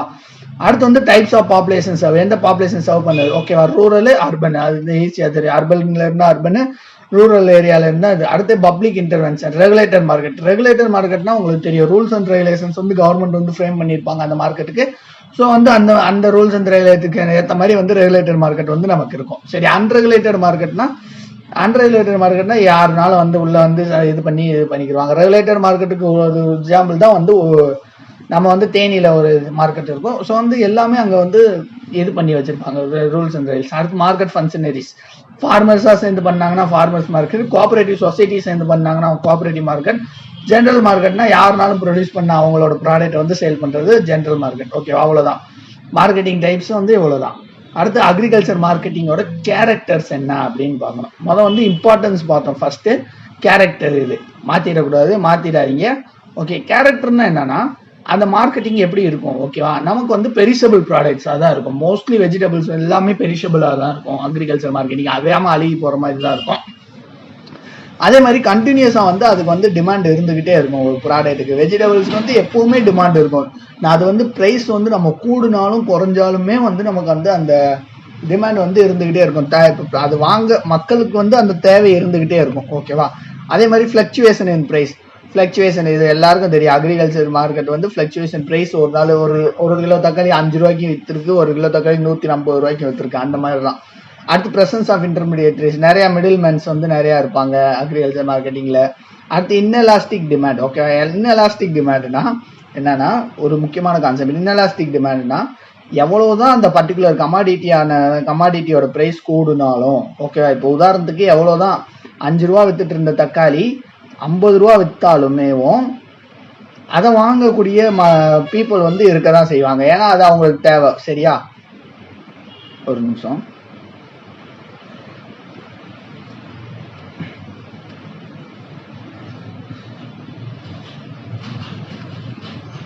ஓகேவா? அது வாங்கக்கூடிய பர்சன்ஸ் வந்து இருக்க தான் செய்வாங்க. ஏன்னா வந்து அது வந்து அவங்களுக்கு வந்து தேவை தான். சரியா? அதான் இன்எலாஸ்டிக் டிமாண்ட். சரியா? அதாவது அதான் நான் சொன்னேன்ல, இப்போ ஒரு தக்காளியோட விலை வந்து 5 rupees இருந்தாலும் அந்த ப்ராடக்டை வாங்க பர்சன்ஸ் இருப்பாங்க. அதே தக்காளி வந்து 150 rupees இருந்தாலுமே அந்த ப்ராடக்ட் வாங்கக்கூடிய பர்சன்ஸ் வந்து இருப்பாங்க. அதான் இன்எலாஸ்டிக் டிமாண்ட் ஓகேவா? அதே மாதிரி எலாஸ்டிக் சப்ளைஸ் டிமாண்டுக்கு ஏற்ற மாதிரி சப்ளை பண்ணுவாங்க. சரி, அடுத்து வந்து மார்க்கெட்டிங் மிஸ்னா ஈஸியானது தான். Pudding right product right time at right place ஓகேவா?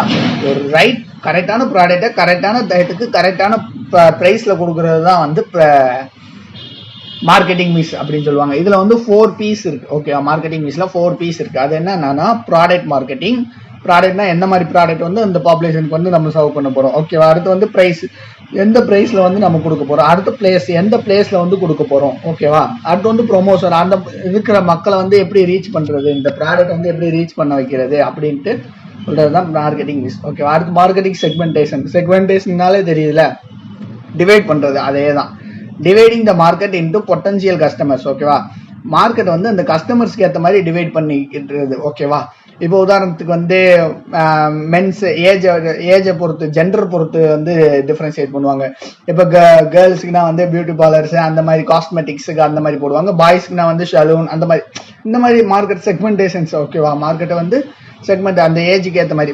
வந்து ஜியோகிராஃபிக்னா வந்து இப்போ பர்டிகுலரா வந்து ஊட்டி கொடைக்கானல்ல வந்து ஷொட்டர்ஸ் வந்து அதிகமாக வைப்பாங்க. அதே மாதிரி நம்ம தேனி மதுரை திண்டுக்கல்லாம் அந்த மாதிரி இருக்காது.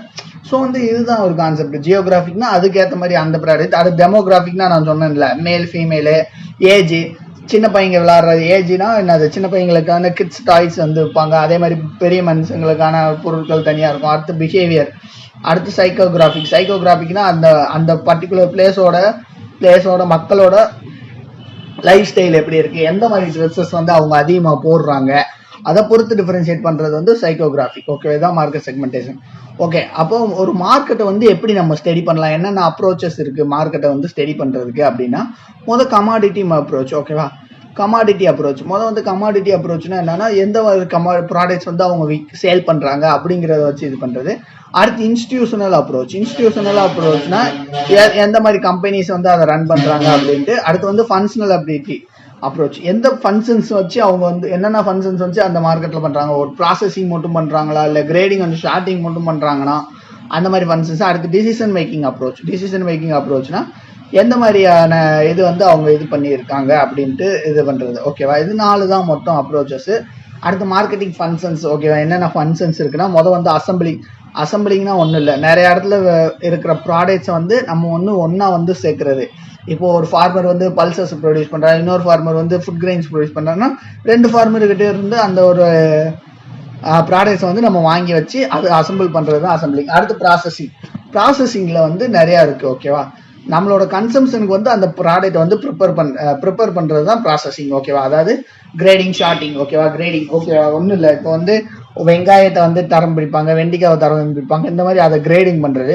கிரேடிங்னா என்ன, ஷார்ட்டிங்னா வந்து அந்த பொருளுக்கு தரத்துக்கு ஏற்ற மாதிரி வந்து ரேட் ஃபிக்ஸ் பண்றது. ஓகேவா, கிரேடிங்னா நல்லா புரிஞ்சுக்கோங்க, தரத்துக்கு ஏற்ற மாதிரி இது பண்றது.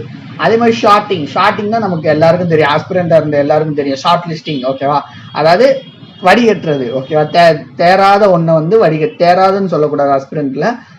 ஷார்ட்டிங்னா வந்து இப்போ 2 காய் இருக்குன்னா ஒரு காய் அழி இருக்குன்னா அதை கழிச்சு விட்டுருவாங்க, அதுதான் ஷார்ட்டிங். ஓகேவா, ஆஸ்பிரன்ஸ்ல வந்து இந்த மாதிரி தேராதுன்னு சொல்லக்கூடாது. ஓகே, கிரேடிங் ஷார்ட்டிங் இதுதான் டிஃபரன்ஸ். அடுத்து பேக்கேஜிங், அடுத்து டிஸ்ட்ரிபியூஷன். ஓகேவா, ஓகேவா, அடுத்து அடுத்து டிஸ்ட்ரிபியூஷன் தான் அந்த ப்ராடக்ட் வந்து ஃபைனலா வந்து டிஸ்ட்ரிபியூட் பண்றது. அடுத்து மார்க்கெட்டட் சர்ப்ளஸ், மார்க்கெட்டபிள் சர்ப்ளஸ், ரொம்ப முக்கியமான ஒரு கான்செப்ட். எல்லா காம்படிட்டிவ் எக்ஸாம்ஸ்லயும் வந்து கேட்பாங்க மார்க்கெட்டபிள் சர்ப்ளஸ், மார்க்கெட்டட் சர்ப்ளஸ். இந்த டெஃபினிஷனை விட்டுரு, நான் சிம்பிளா சொல்றேன். மார்க்கெட்டபிள் சர்ப்ளஸ்னா ஒரு ஃபார்மர் வந்து ஒரு ப்ரொடியூஸ் பண்றாரு, ஒரு ஃபுட் கிரெயின் வந்து ப்ரொடியூஸ் பண்றாரு. அந்த ஃபுட் கிரெயின் வந்து அவரோட ஃபேமிலி தேவைக்கு எடுத்துக்கிறாரு, அதே மாதிரி மார்க்கெட்டுக்கு அனுப்புறாரு. அவரோட ஃபேமிலி தேவைக்கு எடுக்கிறாருல, அதுதான் மார்க்கெட்டபிள் சர்ப்ளஸ். ஓகேவா, எவ்வளவு அவர் ஃபேமிலி தேவைக்கு வந்து எடுக்கிறாரு marketable. Residual left after with farmers after meeting all his requirement, அவரோட ரெக்யர்மெண்ட் போக எவ்வளவு இருக்கோ அதுதான் மார்க்கெட்டபிள் சர்ப்ளஸ். மார்க்கெட்டட் சர்ப்ளஸ்னா என்னன்னா எவ்வளவு குவான்டிட்டி வந்து அந்த ஃபார்மர் வந்து வித்துருக்காரு மார்க்கெட்டுக்கு. ஓகேவா, மார்க்கெட்டட் அப்படின்னா வித்துட்டாரு, மார்க்கெட்டட். ஓகே, மார்க்கெட் பண்ணிட்டாரு.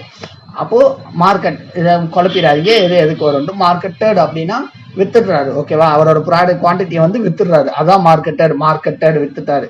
மார்க்கெட்டபிள்னா அவரு எவ்வளவு எடுத்து அவரோட ஃபேமிலி ரெக்குவயர்மெண்ட்ஸ் போக அவருக்கு வந்து எவ்வளவு இருக்கு மீதி கையில, அப்படிங்கிறது தான் மார்க்கெட்டபிள் சர்ப்ளஸ். ஓகேவா, இதுக்கு ஒரு 3 கான்செப்ட் இருக்கு. ஓகேவா, மார்க்கெட்டபிள் சர்ப்ளஸ். ஓகேவா, அவருக்கு மார்க்கெட்டபிள் சர்ப்ளஸ்னா அவரோட தேவைக்கு போக எவ்வளவு, அது அதிகமா இருந்துச்சுன்னா ஃபார்மர் வந்து அதிகமா ப்ரொடியூஸ் பண்ணியிருக்காருன்னு அர்த்தம். ஃபார்மர் வந்து நிறைய ப்ராடக்ட் வந்து ப்ரொடியூஸ் பண்ணியிருக்காரு அப்படின்றது. So marketed surplus. ஓகேவா, மார்க்கெட்டுக்கு வந்து அதிகமா கொடுத்துட்டாரு, மார்க்கெட்டட் சர்ப்ளஸ் அதிகமா இருந்துச்சுன்னா டிஸ்ட்ரெஸ் சேல்னா ஒரு கஷ்டமான சூழ்நிலை, அதாவது அவர் லோன் வாங்கியிருப்பாரு, ஃபார்மர் லோன் ஏதாச்சும் வாங்கியிருப்பாரு, அதை ரீபே பண்ண முடியாது, ஸோ எல்லாத்தையும் வித்தாதான் கட்ட முடியும் அப்படிங்கிறதுனால ஒரு டிஸ்ட்ரெஸ் சேல், அதாவது அவர் நேச்சுரா இல்ல, அது வந்து ஒரு அவர் ஒரு கட்டாயத்தின் பேர்ல வந்து அவர் விற்கிறது தான் டிஸ்ட்ரெஸ் சேல். ரெண்டுமே ஈக்குவலா இருந்துச்சுன்னா என்னது, பெரிசபிள் கமாடிட்டிஸா இருக்கும். ஓகேவா, ஃபார்மர் ப்ரொடியூஸ் பண்ணது பெரிசபிள் கமாடிட்டிஸா இருக்கும், அவர் தேவைக்கு எடுத்துட்டு அன்னன்னைக்கு வந்து அந்த கமாடிட்டியை வந்து சேல் பண்ணணும். பெரிசபிள் கமாடிட்டினா வேமார்க்கெட்டுக்கு அழுகி போயிரும் இல்லையா, அதனால வந்து அவர் ரெண்டுமே ஈக்குவலா இருக்கும். மார்க்கெட் அவருக்கு தேவையான எடுத்ததை அன்னைக்கே மார்க்கெட்லயே வந்து அவர் சேல் பண்ணிடுவார். இது 3 தான், greater than, great less than, equal to. ஓகேவா, மார்க்கெட்டட் சர்ப்ளஸ், மார்க்கெட்டபிள் சர்ப்ளஸ், இது அவ்வளவுதான் கான்செப்ட்.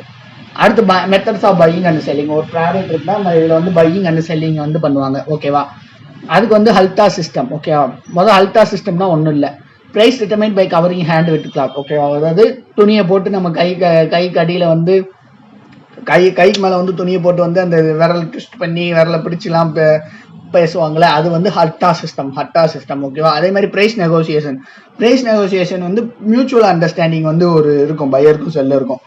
ஒரு பையர் வந்து சொல்லுவாரு இந்த மாதிரி வந்து இந்த கமாடிட்டிக்கு வந்து இந்த பிரைஸ் தான் அப்படின்னு, செல்லரும் ஓகே இந்த கமாடிட்டிக்கு வந்து இவ்வளவு பிரைஸ் கொடுக்கலாம் அப்படின்ட்டு வாங்கிட்டு போறதுதான்.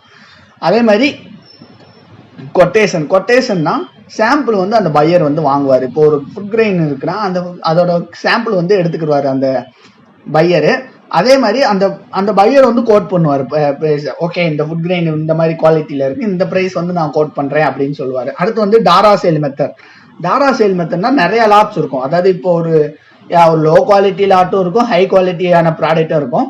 ரெண்டுமே ஒரே ப்ராடக்டா இருந்தா ரெண்டையும் மிக்ஸ் பண்ணி மொத்தமா சேல் பண்ணுவாங்க. சரியா, ஷார்ட் டைத்துல வந்து பெரிய கமாடிட்டிஸை வந்து நம்ம சேல் பண்ணிடலாம்.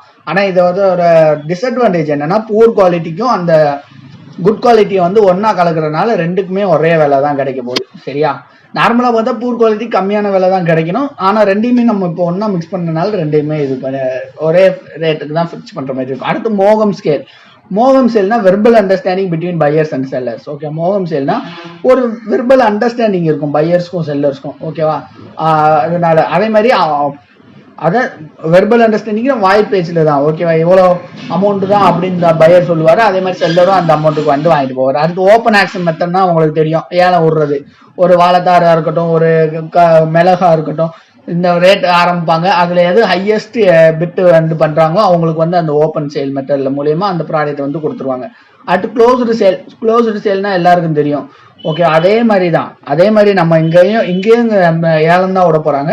ஆனா அந்த அமௌண்ட்டை வந்து சொல்ல மாட்டாங்க. எல்லாரையும் அந்த ஒரு பேப்பர்ல வந்து நமக்கு வந்து இது பண்ணி போட சொல்லுவாங்க. அதை ஒரு கண்டெய்னர்ல போட்டுட்டு அந்த ஏலம் முடிஞ்சதுக்கு அப்புறம் வந்து ஃபைனலா வந்து யார் அதிகமாக கோட் பண்ணியிருக்காங்களோ அவங்களுக்கு வந்து வித்துருவாங்க. ஓகேவா, closed sale. Okay, closed sale, open sale ரெண்டு இருக்கு. ஓகேவா, அடுத்து பிரைசிங் அண்ட் ப்ரொமோஷன் ஸ்ட்ராட்டஜி. ஓகேவா, ஒரு மார்க்கெட்ல வந்து ஒரு ப்ராடக்ட் வந்து எப்படி பிரைசிங் ப்ரொமோஷன் பண்றாங்க அப்படிங்கிறது தான் இது. ஓகேவா, பிரைஸ் ஸ்கிம்மிங். ஓகேவா, வந்து பிரைஸ் ஸ்கிம்மிங்னா என்னன்னா, அந்த ப்ரொடியூசர் வந்து ஒரு ஹையர் பிரைஸை வந்து செட் பண்ணுவாரு. ஒரு ப்ராடக்ட் வந்து மார்க்கெட் கொண்டு வரப்போ அந்த ப்ரொடியூசர் வந்து ஹையஸ்ட் பிரைஸ் வந்து ஃபில் பண்ணுவாரு. ஓகேவா, நமக்கு வந்து ரெண்டுக்கு தான் வந்து ஒரு மார்க்கெட்ல வந்து நம்ம அட்டென்ஷன் போகும். ஏதோ ஒரு புதுசா அந்த ப்ராடக்ட் வந்து ரேட் அதிகமா இருந்தா அதை என்னடான்னு பார்ப்போம். அதே மாதிரி லோவரா இருந்தா அதை என்னடான்னு பார்ப்போம். அதான் பிரைஸ் ஸ்கிம்மிங்னா அந்த ப்ராடக்ட்டுக்கு வந்து அந்த ப்ரொடியூசர் வந்து ஹையஸ்ட் அமௌண்ட் வந்து பிரைஸ் பண்ணுவாங்க. இப்போ ஐபோன்ஸ் இருக்கு பாத்தீங்களா, அது என்னதான் இருக்குன்னு நமக்கு தெரியாது. பட் வந்து ப்ராடக்ட் வந்து ரேட் பிரைஸ் வந்து ஹையரா இருக்கும். அப்போ வந்து நமக்கு ஒரு அட்டென்ஷன் இருக்கும், ஐபோன் அப்படின்ட்டு. அதே மாதிரி பிரைஸ் பெனிட்ரேஷன் தான் அந்த ப்ரொடியூசர் வந்து லோவர் பிரைஸ் வந்து இது பண்ணுவாரு. ஓகேவா, சடார்னு ரொம்ப கம்மியான ரேட்டுக்கு வந்து கொடுப்பாங்க அந்த ப்ராடக்ட்டை. அப்போ வந்து நம்ம அதிகமாக இது பண்ணுவாங்க. அதே மாதிரி என்னென்ன ஸ்ட்ராட்டஜிஸ் அப்படி இருக்குன்னு பார்த்தீங்கன்னா, buy one get one free அப்படின்னு இது வந்து நிறைய ஆஃபர்ஸ் வந்து நமக்கு தெரியும். Buy one get one free. அடுத்து கூப்பன்ஸ் கொடுப்பாங்க. ஒரு பொருளை நம்ம பர்ச்சேஸ் பண்றப்போ ஒரு கூப்பன்ஸ் கொடுப்பாங்க. நெக்ஸ்ட் டைம் வந்து அதே மாதிரி பர்ச்சேஸ் பண்ண போறப்போ அந்த கூப்பன்ஸ் கொடுத்துட்டு வந்து நம்ம வந்து அதை வந்து இது பண்ணிக்கலாம். கரெக்ட் தானே? அடுத்து பாயிண்ட் ஆஃப் சேல் டிஸ்கவுண்ட் போடுறது. ஒரு துணி கடைக்கு போறோம்னா அந்த பர்ச்சேஸ் பண்ணிடுவோம், நம்ம அந்த ஸ்பாட்ல வந்து நமக்கு வந்து டிஸ்கவுண்ட் கொடுப்பாங்க. 20%, 30% டிஸ்கவுண்ட். அடுத்து லாயாலிட்டி ஸ்கீம்ஸ்னா இந்த நகை கடை ஜுவல்லரி ஷாப்ஸ்ல வந்து நிறைய பண்ணுவாங்க. இந்த மாதிரி அதாவது ஒரு ஸ்கீம்ல போட்டு நம்மளை இன்வெஸ்ட் பண்ணிக்கிட்டே வர சொல்லுவாங்க. ஃபைனலா வந்து ஒரு நல்ல ஒரு ப்ராடக்ட்ஸ் வந்து நமக்கு கொடுப்பாங்க. ஓகேவா, அந்த பிளான் வந்து நல்லா இருக்கும். அதனால இது வந்து லாயாலிட்டி ஸ்கீம்ஸ். அடுத்து ட்ரேடு ப்ரொமோஷன், ரொம்ப முக்கியமான ஒரு கான்செப்ட். ட்ரேடு ப்ரொமோஷன்னா என்னன்னா, இப்போ நம்ம எல்லாத்துக்கும் ஒன்று போவோம். இப்போ ஒரு ஏதாச்சும் ஒரு ஃபங்க்ஷன் வருதுன்னா, தீபாவளி, பொங்கல் அப்படி வருதுன்னா, ஒரு துணி கடைக்கு போறப்ப ஒரு 3000 ரூபாய்க்கு வாங்குனீங்கன்னா இந்த கிஃப்ட்ஸ்லாம் உங்களுக்கு இருக்கும். அதே மாதிரி 4000 ரூபாய்க்கு வாங்குனீங்கன்னா இந்த கிஃப்ட்ஸ்லாம் இருக்கும் அப்படின்ட்டு சொல்லுவாங்கல்ல. அதுதான் ட்ரேட் ப்ரொமோஷன். அவங்களோட ட்ரேடை வந்து ப்ரொமோட் பண்றாங்க. அந்த 3000 ரூபாய்க்கு வாங்க வைக்கிறாங்க நம்மள. சரியா, அதுதான் ட்ரேட் ப்ரொமோஷன். அடிஷனல் 4000 ரூபாய்க்கு வாங்குனீங்களா இதெல்லாம் கிடைக்கும் அப்படிங்கிறாங்களே, அதுதான் வந்து ட்ரேட் ப்ரொமோஷன். அடுத்து ஃபார்மர்ஸ் அண்ட் மிடில் மேன். ஓகேவா, ஃபார்மர்ஸ் அண்ட் மிடில் மேன்ல ஃபார்மர்னா தெரியும் நம்ம ப்ரொடியூஸ் பண்றது. மிடில் மேன்னா அந்த அவர்கிட்ட இருந்து அந்த கன்சியூமர் கிட்ட சேர்க்கறதுக்குள்ளேயே நடுவில் இருக்கிறது தான் மிடில் மேன். ஓகேவா, அடுத்து லிட்டர்னேட் ட்ரேடர். ஓகேவா, லிட்டர்னேட் ட்ரேடர்னா அப்படின்னா அவர் யாருன்னா, ஒவ்வொரு வில்லேஜுக்காக வந்து மூவ் பண்ணி பொருளை வந்து ப்ரொக்யூர் பண்ணி விற்பாரு. ஓகேவா, அவர் தான் move from village to village, procure directly and sale. ஓகேவா, சேல் பண்ணுவாரு. அடுத்து வில்லேஜ் மெர்ச்சன்ட்னா வில்லேஜ் லெவல்ல மெர்ச்சன்ட் இருப்பாங்க. அடுத்து வந்து ஏஜென்ட் மிடில் மேன்னா இவர் வந்து ப்ராடக்ட்டை வாங்கி வச்சுலாம் விற்க மாட்டாரு. அந்த ப்ராடக்ட் இப்போ விற்று கொடுக்குறாருன்னா அதுக்கு பர்டிகுலர் அமௌண்ட் வந்து கமிஷனாக வாங்கிக்கிறாரு. அதான் ஏஜென்ட் மிடில் மேன். ஏஜென்ட்லேயே தெரியல ஏஜென்ட் மிடில் மேன்னா. ஓகேவா, கமிஷன்ஸ் மட்டும் ரிசீவ் பண்ணிக்கிறார். அடுத்து புரோக்கர்ஸ்னா என்னன்னா, அதாவது புரோக்கர்னா தெரியும்ல, நிறைய புரோக்கர்ஸ் இருப்பாங்க. ஓகே, அந்த பையரையும் செல்லரையும் வந்து ஒரு சேம் பிளேஸ்ல வந்து மீட் பண்ண வைப்பாரு. அதுதான் புரோக்கர்ஸ். ஓகே, பையரையும் செல்லரையும் வந்து சேம் பிளேஸ்ல வந்து மீட் பண்ண வைப்பாரு. அதுதான் புரோக்கர்ஸ். ஓகே, அடுத்து ஸ்பெக்குலேட்டிவ் மிடில்மேன். ஓகேவா, ஸ்பெக்குலேட்டிவ் மிடில்மேன்னா என்னன்னா செய்வாரு, இவர் என்ன செய்வார்னா, buy at lower price and sell in off season. ஓகேவா, எப்போ அவைலபிலிட்டி அதிகமா இருக்கும் அந்த நேரத்துல வந்து லோயர் பிரைஸ்ல வந்து அந்த ப்ராடக்ட்டை வாங்கிக்கிடுவாரு. அதே இது வந்து கிடைக்காதப்ப, அதோட ஸ்கேர்சிட்டியா இருக்கிறப்ப வந்து என்ன பண்ணுவாருன்னா அதை வந்து அதிகமா வித்துருவாரு அந்த ரேட்டு. இதுதான் ஸ்பெக்குலேட்டிவ் மிடில்மேன். இவரோட மெயின் மோட்டிவ் வந்து மேக்கிங் ப்ராஃபிட் மட்டும் தான் இருக்கும். ஓகேவா, அடுத்து மார்க்கெட் இன்டெகிரேஷன். உங்களுக்கு சொன்ன மாதிரி தான் எக்ஸ்பேன்ஷன் ஆஃப் ஃபிலிம். ஓகே, ஒரு ஃபிலிம் வந்து எக்ஸ்பேண்ட் பண்றாங்க. Additional marketing function. ஓகேவா, கன்சால்டேட்டிங்னா ஒன்னு சேர்க்குது. Additional marketing segment under single management. ஒரு சிங்கிள் மேனேஜ்மெண்ட்டுக்கு கீழே வந்து நிறைய மார்க்கெட்ஸ் வந்து கொண்டு வர்றது தான் மார்க்கெட் இன்டெகிரேஷன். ஓகேவா, இதுல டைப்ஸ் என்னென்ன இருக்குன்னா, ஹரிசாண்டல்னா சிமிலர் மார்க்கெட்டிங் ஃபங்க்ஷன்ஸ் பண்ற மார்க்கெட் கம்பெனிஸ், இண்டஸ்ட்ரீஸ் வந்து ஒன்னு சேர்த்துக்குவாங்க. இப்போ ஃபிலிம் ஏ அப்படிங்கிறது வந்து ஒரு கிரெயினை ப்ராசஸ் பண்றாங்கன்னா, அதே மாதிரி ஃபிலிம் பிங்கிறது அதே பர்டிகுலர் கிரெயினை ப்ராசஸ் பண்றாங்கன்னா ரெண்டையும் வந்து ஒன்னு சேர்த்துக்கிறது. இது வந்து ஹரிசாண்டல். ஓகேவா, வெர்டிகல்னா நிறைய ஆக்டிவிட்டிஸ் வந்து ஒன்னா சேர்க்கிறது. மோர் தென் ஒன் ஆக்டிவிட்டி செய்யற ஒரு ஃபங்க்ஷன்ஸ் ஒரு இண்டஸ்ட்ரியை வந்து ஒன்று சேர்க்குறது. இப்போ வந்து ஒரு ஒரு இண்டஸ்ட்ரி என்ன செய்வாங்க, ஸ்டோரேஜ் பண்ணுவாங்க, ஒரு இண்டஸ்ட்ரி டிரான்ஸ்போர்ட் பண்ணுவாங்க, ஒரு இண்டஸ்ட்ரி ப்ராசஸ் பண்ணுவாங்க. இது எல்லாத்தையும் சேர்த்து வந்து ஃபுட் கிரெயின்ஸ் அப்படிங்கிறது ஒரு இண்டஸ்ட்ரியா கொண்டு வர்றது தான் வெர்டிக்கல். ஓகேவா. ஃபார்வர்டு இண்டஸ்ட்ரினா கன்சம்ஷன். ஓகேவா. இது வந்து அடுத்து வந்து ஃபார்வர்ட்னா கன்சம்ஷன். ஓகேவா. இது நான் வச்சுக்கோங்க இந்த ஒரு வார்த்தை. ஃபார்வர்ட்னா கன்சம்ஷன். கன்சம்ஷன்னா ப்ராடக்ட் வந்து ஃபைனலாக வந்து நம்ம கன்சியூமர் கிட்ட போய் சேர்க்கறது. ஓகேவா. அப்போ வந்து அந்த ரீட்டைலர்ஸ் ஹோல்சேலர்ஸ் இவங்க 2 பேரும் ஒன்று சேர்றது தான் வந்து கன்சம்ஷன் ப்ராசஸ். அடுத்து பேக்வேர்ட்னா நம்ம வந்து சப்ளைனா என்னது, ப்ரொடக்ஷன். எப்படி ப்ரொடக்ஷன் பண்றோம் அது அசம்பிளிங் அண்ட் பர்ச்சேசிங், இது வர்றது வந்து பேக்வேர்ட். அடுத்து கான்குளோமரேஷன்னா சம்பந்தமே இல்லாத 2 இண்டஸ்ட்ரி வந்து ஒன்று சேர்க்கிறது. ஓகேவா. Combination of agency not related to each other, சம்மந்தமே இல்லாமல் 2 இண்டஸ்ட்ரி வந்து ஒன்று சேர்றது தான் இந்த இது. இப்போ உதாரணத்துக்கு ஜி ப்ரொடக்ஷன் இண்டஸ்ட்ரியும் ஃப்ரூட் ப்ராசஸிங் இண்டஸ்ட்ரியும் ஒன்று சேர்றது தான் கான்குளோமரேஷன். ஓகே. சம்மந்தமே இல்லாத 2 இண்டஸ்ட்ரி ஒன்று சேர்றது வந்து கான்குளோமரேஷன். அடுத்து மார்க்கெட்டிங் எஃபிஷியன்சி. ஜென்ரலாக எஃபிஷியன்சினா என்னது, அவுட்புட் பை இன்புட். ஓகேவா. அப்போ மார்க்கெட்டிங் எஃபிஷியன்சினா என்னது, மார்க்கெட் அவுட்புட் மார்க்கெட் இன்புட். ஓகேவா. மார்க்கெட்டிங் எஃபிஷியன்சி ரேஷியோ அதிகமாக இருந்தால் நல்ல இம்ப்ரூவ்டு எஃபிஷியன்சி, அதே இது ரேஷியோ கம்மியாக இருந்தால் டெஃபிஷியன்சி. ஓகேவா. இவ்வளோதான். இது பெருசாலாம் தனியாலாம் டெஃபினிஷன் படிக்கணும்னு அவுட் இல்லை. எஃபிஷியன்சினா அவுட்புட் பை இன்புட்டு, அதே இது market efficiency market output by input. Ratio ஹையாக இருந்தால் நல்ல மார்க்கெட்டு, லோவாக இருந்தால் எஃபிஷியன்சி கம்மியாக இருக்குன்னு அர்த்தம். ஓகே. அடுத்து ப்ரைஸ் ஸ்ப்ரெட், இது ஒரு முக்கியமான கான்செப்ட். ஓகேவா. நீங்கள் ஏஓ எக்ஸாம் ப்ரிப்பேர் பண்ணீங்கன்னா தனியாக கொடுத்துருப்பாங்க அதை. ஓகே. டிஃபரன்ஸ் இந்த price paid by the consumer and price received by the producer. ஓகேவா. அதாவது ஒரு டிஃபரன்ஸ், அதாவது price paid by the consumer. ஓகேவா. ஒரு கன்சூமர் வந்து அந்த ப்ராடக்ட்டுக்கு வந்து எவ்வளோ ப்ரைஸ் கொடுத்துருக்காரு, அதுக்கும் அந்த ப்ரொடியூசர் வந்து எவ்வளோ காசு வாங்கினாரு அதுக்கு உள்ள டிஃப்ரென்ஸ் தான். இப்போ ஒன்றும் இல்லை, ஒரு தக்காளி வந்து ஃபார்மர்கிட்ட இருந்து 10 ரூபாய்க்கு வாங்குறாங்க, அதே நம்ம வந்து இங்கே மார்க்கெட்டில் வந்து வாங்குறப்போ வந்து 25 ரூபா கொடுத்து வாங்குறோம். சரியா. இதுக்கு ரெண்டுக்குள்ள வேரியேஷன் இருக்கு பார்த்தீங்களா, இதுதான் ப்ரைஸ் ஸ்ப்ரெட். ஓகேவா. அதான் price paid by the consumer. நம்ம கொடுத்தது 25, அந்த price received by the product அவர் ப்ரொடியூசர். ஓகே. அந்த ப்ரொடியூசர் வாங்குறது வந்து 10 ரூபா, அந்த 10 ரூபாய்க்கு இந்த 25 ரூபாய்க்கு உள்ள டிஃபரன்ஸ் தான் வந்து ப்ரைஸ் ஸ்ப்ரெட் அப்படின்னு சொல்றாங்க. ஓகேவா. அடுத்து வந்து factors affecting cost of marketing. ஒரு அக்ரிகல்ச்சர் மார்க்கெட்டிங் வந்து எது ஃபேக்டர்ஸ் அஃபெக்ட் பண்ணுது, முதல்ல வந்து அது பெரிசபிலிட்டி ப்ராடக்டாக இருக்கனால வந்து நமக்கு வந்து அந்த ப்ராசஸிங்லாம் வந்து பண்ணுறதுக்கு வந்து அதிகமான செலவாகும். அதே மாதிரி ஸ்டோரேஜ் அண்ட் டிரான்ஸ்போர்ட்டேஷன் வந்து நிறையா லாஸஸ் ஆகும். அதே மாதிரி பல்காக வந்து நம்ம வந்து எப்பயுமே நம்ம ஒரு பல்கி நேச்சராக இருக்கும் நம்மளோட ப்ராடக்ட் எல்லாமே, அதனால அதை ஹேண்டில் பண்ணுறது இருக்காது.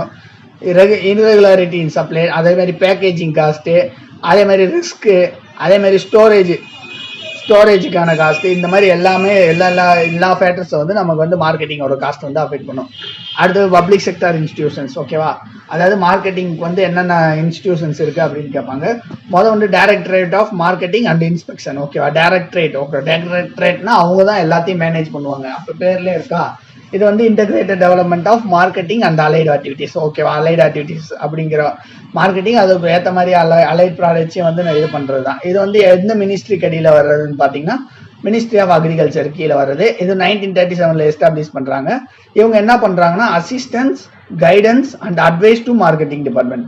ஒரு அசிஸ்டன்ஸும் ஒரு கைடன்ஸும் அந்த மார்க்கெட்டிங் டிபார்ட்மெண்ட்டுக்குள்ள ஒரு இதை வந்து இவங்க வந்து ப்ரொவைட் பண்ணுறாங்க. அடுத்து வந்து commission of cost, agriculture cost and CACP. இது எல்லாருக்கும் தெரிஞ்ச கான்செப்ட், கிராஜுவேட்ஸுக்கு எல்லாருக்கும் தெரியும். ஓகே. ஜனவரி 1965 வந்து கொண்டு வந்திருக்காங்க. இது கொண்டு வர்றப்போ இதோட பேர் என்னன்னா அக்ரிகல்ச்சர் பிரைஸ் கமிஷன். ஓகேவா.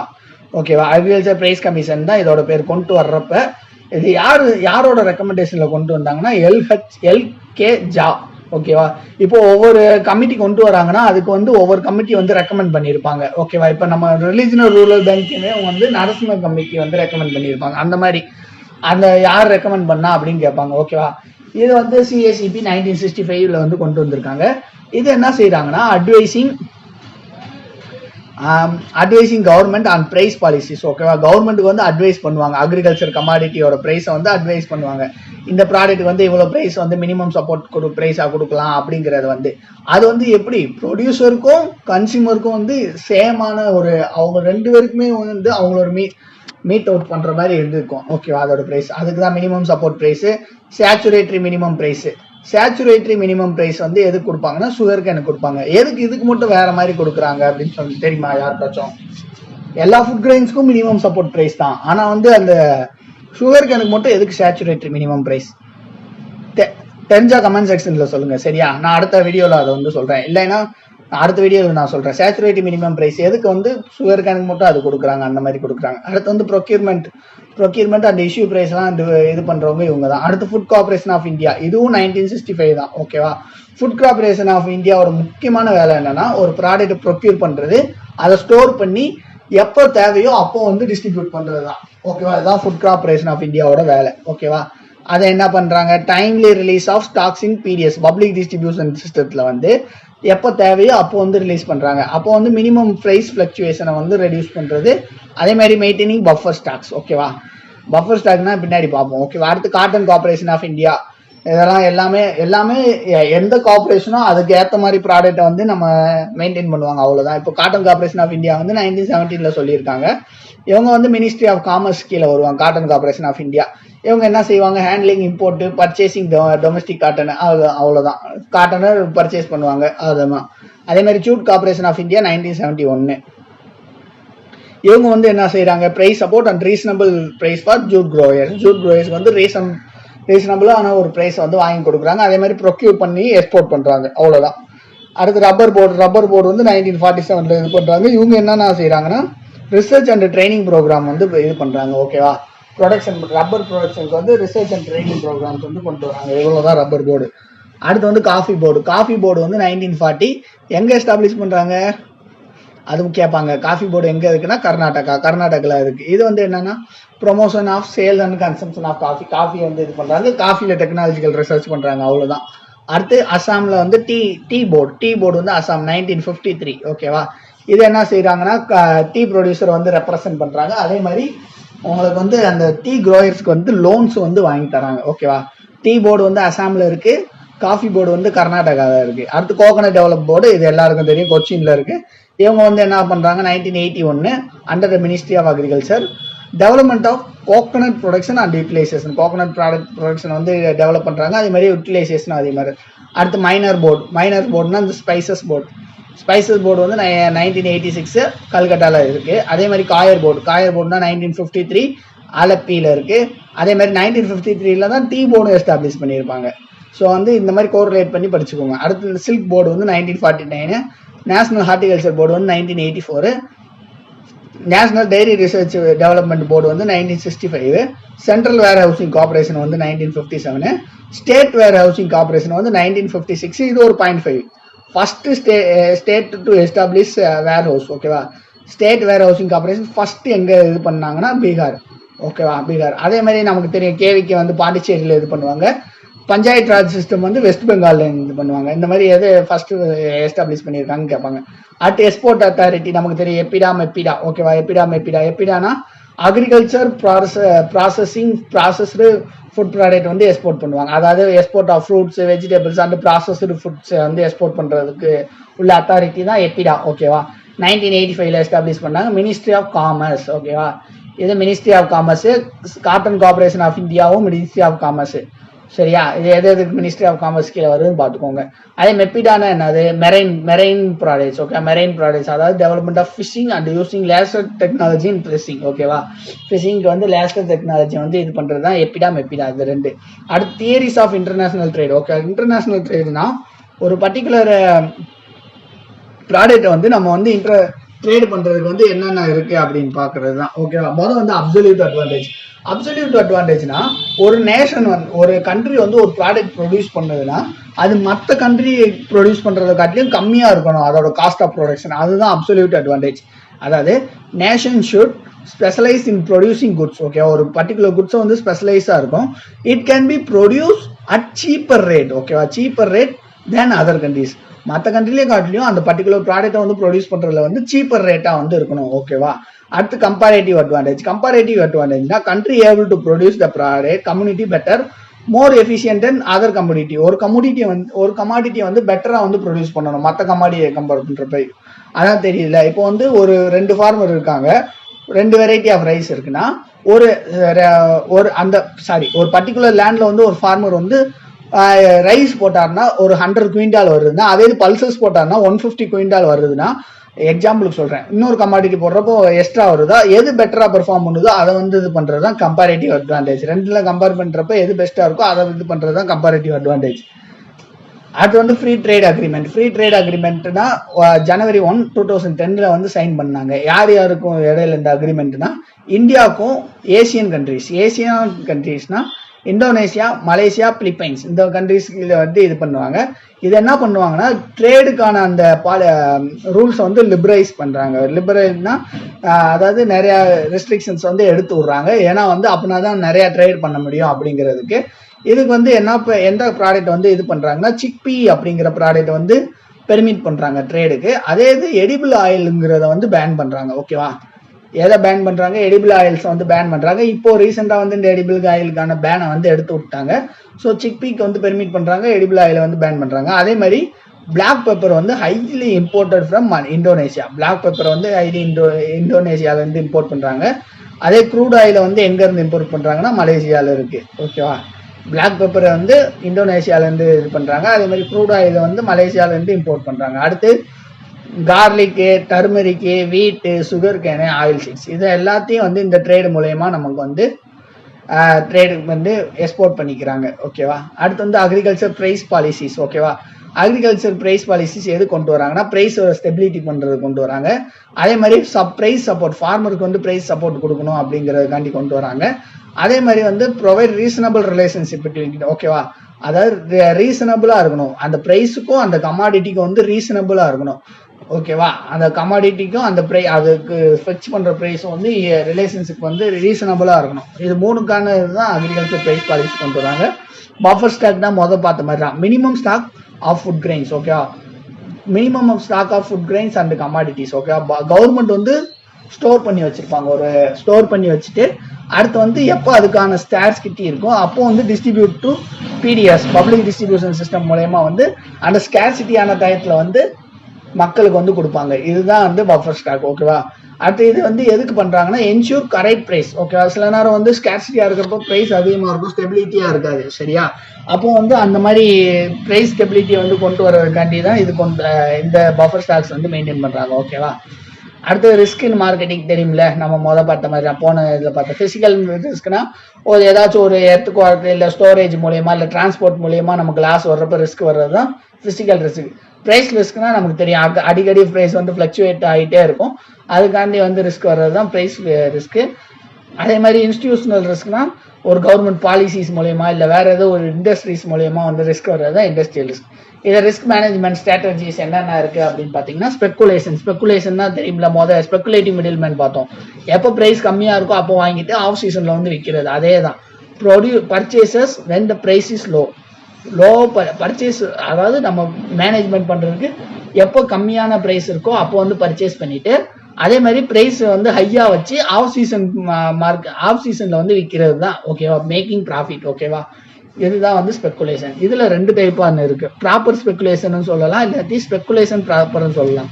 ஸ்பெக்குலேஷன் ப்ராப்பர்னா என்னன்னா அந்த பர்டிகுலர் சேல்மேன், அதாவது பர்டிகுலர் அந்த பர்சனுக்கு வந்து எப்போ வந்து அந்த பர்டிகுலர் ப்ராடக்டோட விலை கூடும், எப்போ வந்து குறையும், எப்போ கம்மியா இருக்கும், எப்போ கூடும் அப்படிங்கறத ஏற்கனவே அவருக்கு தெரியும். ஏற்கனவே நல்லா ப்ரிடிக்ட் பண்ணி வச்சிருப்பாரு. அவரோட மார்க்கெட்டோட ஸ்ட்ரக்சர்லாம் அவருக்கு தெரியும். அதான் he exactly knows the market when the price will increase. ஓகேவா, எப்போ இன்க்ரீஸ் ஆகும்னு அவருக்கு நல்லாவே தெரியும். அப்படி நல்லாவே தெரிகிறப்போ வந்து கூட்டியே வந்து கம்மியான பிரைஸ்ல வந்து வாங்கிட்டு அப்புறம் வந்து ஹை பிரைஸ்ல வந்து விற்பாரு. அதுதான் ப்ராப்பர் ஸ்பெகுலேஷன். ஓகேவா, ப்ராப்பரா அவருக்கு தெரியும். அட் ஹெகிமிட்டேட் ஸ்பெகுலேஷன் தான் அந்த மார்க்கெட்ல ஸ்கேர்சிட்டியே இருக்காது, ஆனா வந்து ஆர்டிபிஷியல் அந்த கமாடிட்டி வந்து ஸ்கேர்சிட்டி ஆக்கி வந்து நமக்கு வந்து பிரைஸை வந்து ஹையா சேல் பண்ண வைப்பாங்க. இது வந்து கவர்மெண்டால வந்து பேன் பண்ணப்பட்ட ஒரு இதுதான் ஹெகிமினேட். அதாவது ப்ராடக்ட்லாம் இருக்கும், எனாஃப் அமௌண்ட்ல தான் இருக்கும், ஆனா ஆர்டிபிஷியலா அந்த கமாடிட்டி வந்து ஸ்கேர்சிட்டியா இருக்கு அப்படின்னு ஒரு இதை கிரியேட் பண்ணி நம்மளை வந்து ஹையர் பிரைஸ்ல வாங்க வைக்கிறது தான் இந்த ஹெகிமினேட் ஸ்பெகுலேஷன். ஓகேவா, இதை வந்து பேன் பண்ணியிருக்காங்க. ஓகேவா, இப்போ சரியா. அடுத்து வந்து ஹெட்ஜிங்னா என்னன்னா purchase or sale of the commodity at current price and cash market. ஓகேவா, இப்போ ஸ்பெகுலேஷன்ல என்ன பார்த்தோம், ஒரு பர்டிகுலர் அமௌண்ட்ல லோவா இருக்கும், அந்த அமௌண்ட் அப்போ வாங்கிட்டு ஹையர் பிரைஸ்க்கு வந்து விற்பாங்க. ஆனா ஹெட்ஜிங்ல அப்படி இல்லை, அந்த பர்டிகுலர் கரண்ட் ப்ரைஸ்லயும் வாங்கிட்டு விற்பாங்க. அதே மாதிரி எப்போ வந்து அதிகமா இருக்கோ அப்பயும் விற்பாங்க. ஓகேவா? இவங்களுக்கு வந்து ப்ராஃபிட் அதிகமா மேக் பண்ணணும் அப்படின்லாம் இல்லை, கண்டினியூஸா இன்கம் வரணும் அப்படிங்கிறது தான் இவங்களோட நோக்கம். Continuous profit rather than high profit. Higher profit வர்றதை காட்டிலையும் கண்டினியூஸ் ப்ராஃபிட் வந்து வரணும் இவங்களுக்கு, அதுதான் இது. அடுத்து கான்ட்ராக்ட் ஃபார்மிங் நமக்கு தெரியும். ஓகேவா? ஒரு ஃபார்மருக்கும் ஒரு அக்ரி பிஸ்னஸ் இண்டஸ்ட்ரீஸ். ஓகேவா? யார் யாருக்கு இடையில? ஃபார்மருக்கும் அக்ரி பிஸ்னஸ் இண்டஸ்ட்ரீஸ். ஓகேவா? இவங்க 2 பேருக்கு இடையில ஒரு அக்ரிமெண்ட் வந்து போட்டு வச்சுக்கிடுவாங்க. Pre agreed quantity. ஓகேவா? அதுல வந்து இவ்வளவு குவான்டிட்டி இவ்வளவு குவாலிட்டியில நீ இந்த டயத்துல இந்த price. What is credit? It is basically giving an amount, okay? It could be through purchasing an item or selling an item. If you deposit a specific amount in your bank account, you get a message saying, credited. Okay, so money coming in is credit, okay? So, what is meant by agricultural credit? It is studying, examining, and analyzing the financial aspects of a farm business, okay? Credit is a money-related matter, okay? Studying the financial aspects of a farm business is what we call agricultural credit, okay? Its significance is that it helps in economic development, allows us to develop and use new technologies, and can reduce economic imbalances. Okay, if we have a good credit system, we can improve the economy.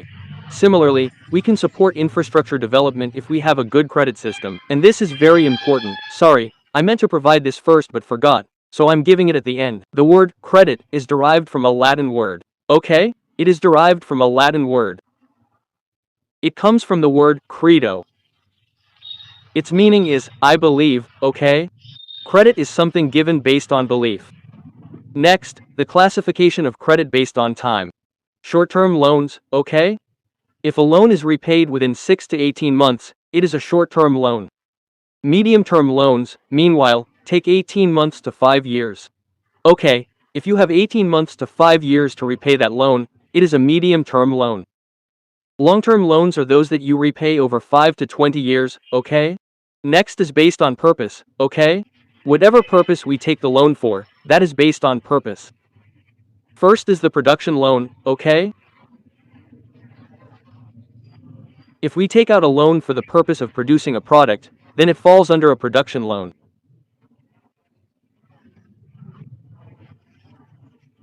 Similarly, if we are purchasing machinery, constructing a building, or making an investment for producing a product, then that is an investment loan. Next is the marketing loan. A marketing loan is a loan we take specifically to market a particular product. Next is the consumption loan. A consumption loan can also be called a personal loan. Okay, a loan taken according to our own needs is a consumption loan. Okay? Next is based on security. What do we provide as security to take that loan? This is personal security. If we present ourselves as the security, saying that I am my own security, then that is personal security.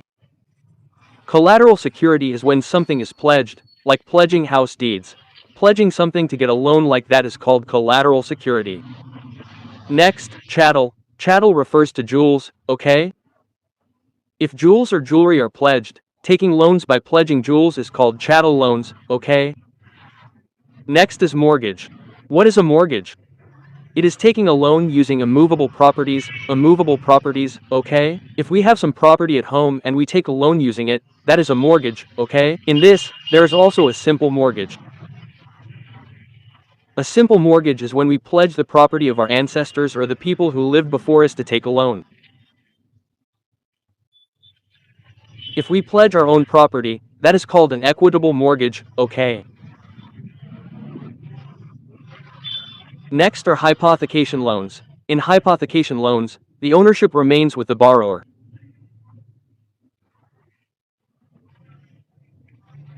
For example, if we take a loan by pledging a tractor, the ownership of that tractor remains with the borrower. This is until the loan is repaid. Similarly, in open loans, if they don't repay, the bank will auction it off. That is what open loans are. Next is based on the lender. Who is the lender, meaning who is giving it? That is institutional. Do we know? Institutional includes banks and financial institutions. If a bank or any financing institution provides it, then it comes under institutional. Whereas non-institutional includes money lenders and landlords, the people who lend for interest, they come under non-institutional. Next is based on the borrower, okay? Who is taking it? Depending on who is taking it, it is based on the borrower. First, if a person doing business takes it, then it comes under business activities. Next is the size of the farm, okay? Whether it's a small farmer, marginal farmer, or a large big farmer, that depends on the farm size. Next is location, where the farm is located, whether it is in a tribal area or a rural area, checking that is location. Next is based on liquidity. We saw liquidity in farm management. It's about selling a product and generating cash from it. This is called self-liquidity. Self-liquidity means they have planted a crop and taken a loan for that purpose. Once that particular crop cultivation is finished, within that 1 year, as a minimum, a crop cycle is 1 year. If they repay the loan within that 1 year, that is self-liquidity, okay? Partial liquidity means if the loan is repaid within 2.5 years, it is partial liquidity. And based on approach, okay? Approach. Which approach is used to provide the loan? It is the individual approach, okay? If a particular loan is sanctioned to each individual person separately, that is the individual approach. As for the area-based approach, it is when a particular area has faced a natural disaster. At that time, for that specific area, the government provides a lot of money as loans through policies for many people. That is the area-based approach. Based on contact, okay? In terms of contact, there is direct contact, okay? Giving loans directly to the farmers. Indirect means giving loans to fertilizer production units or providing subsidies. Those come under indirect. Do you understand? There are two types of contact: direct and indirect. Next, non-institutional credit. You know about money lenders, right? There are two types of money lenders: agricultural money lenders and professional money lenders. Agricultural money lenders are those whose primary occupation is agriculture, right? Their primary occupation is farming. They do money lending as a side business. Okay, they lend money for interest as a side business. Those are agricultural money lenders. Professional money lenders, that is their sole job. Their only job is lending money for interest. They have a lot of money. They earn by lending for interest. Those are the professional money lenders. What are the disadvantages of these money lenders? They charge the highest rate of interest. The interest rate will be the highest. They will charge high interest. Likewise, there is no security with them. Even if we repay the amount, they won't give us a receipt. They won't provide proof that you have repaid. They will cheat us. All these are disadvantages. But the advantage is that no security is required. You can go and see them easily at any time you want. No recommendation is needed. If you want to get a loan from a bank, you have to submit project proposals and all. But with them, nothing is needed. We can just go and get it. Okay, next. Next are landlords. Landlords are those who help them by giving land. Suppose they are unable to repay the amount, then their land will go to them.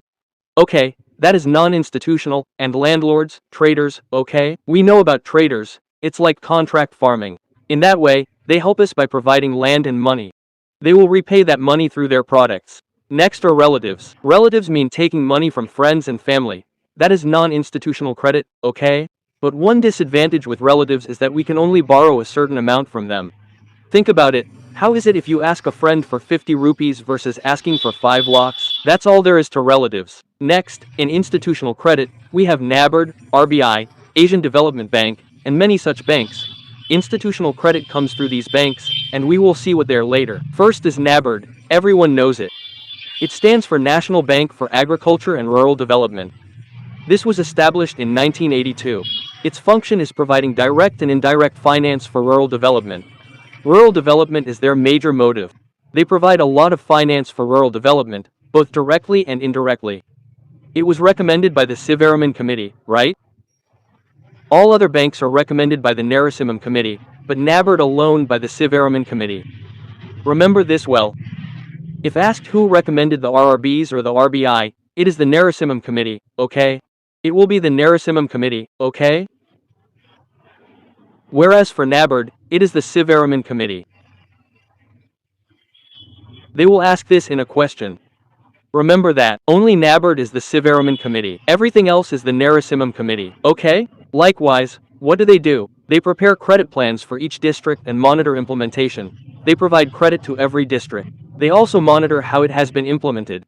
Right? Next, commercial banks. Okay, we might have learned that there is only one nationalization of banks. 1969, but there are two. 1969 and 1980, okay? In 1969, 14 banks were commercialized. They were nationalized. Similarly, in 1980, 6 banks were nationalized. In total, 20 banks have been nationalized, right? 20 banks were nationalized. Their job is to accelerate capital formation. They also develop entrepreneurship. Likewise, they provide credit to farmers both directly and indirectly. Next is the Kisan credit card. Everyone knows it. Who gives the Kisan credit card? It is NABARD that provides it. Remember this well. This is a question too. NABARD is the one that gives the Kisan credit card. Under whose recommendation? Under the R.V. Gupta Committee's recommendation, the Kisan credit card is provided. Who provides it? NABARD. Okay. When was it introduced? It was introduced in 1998 and 1999. Through this, farmers get timely support for crop cultivation. They can buy the inputs needed for crop cultivation on time through that credit card. Its validity is 5 years, after which the card must be renewed. Through this scheme, the farmer is given a credit card. Accordingly, a passbook is also given to them, right? There will be a credit limit for this, right? Can the farmer just take however much they want? No, it's not like that. There will be a particular limit. How is that limit set? And what factors do they consider regarding the crops the farmer has planted? What is the size of their farm? What kind of cropping pattern do they follow? These are the things they consider to set that credit limit. So, who sets this, you might ask? There are people for that. The state and central technical committees are the ones who set that limit. Right? That's all there is to the Kisan credit card. They might ask how long the validity is. Who provides it? NABARD, based on the recommendations of the R.V. Gupta Committee. Okay, that's all. Similarly, NABARD also links with these self-help groups. Okay, NABARD and the self-help groups get linked. Through this, the funds provided by NABARD go directly to the self-help groups. This was introduced in 1992. Please note it down, I didn't write it, 1992. In 1992, this bank linkage program, meaning the self-help group and NABARD linkage program, started. Okay, both of these. It operates under a total of 3 models. The first model is where the bank directly credits the amount to the self-help group. This is the first model. Okay? Next, what happens is the bank credits the amount to an NGO.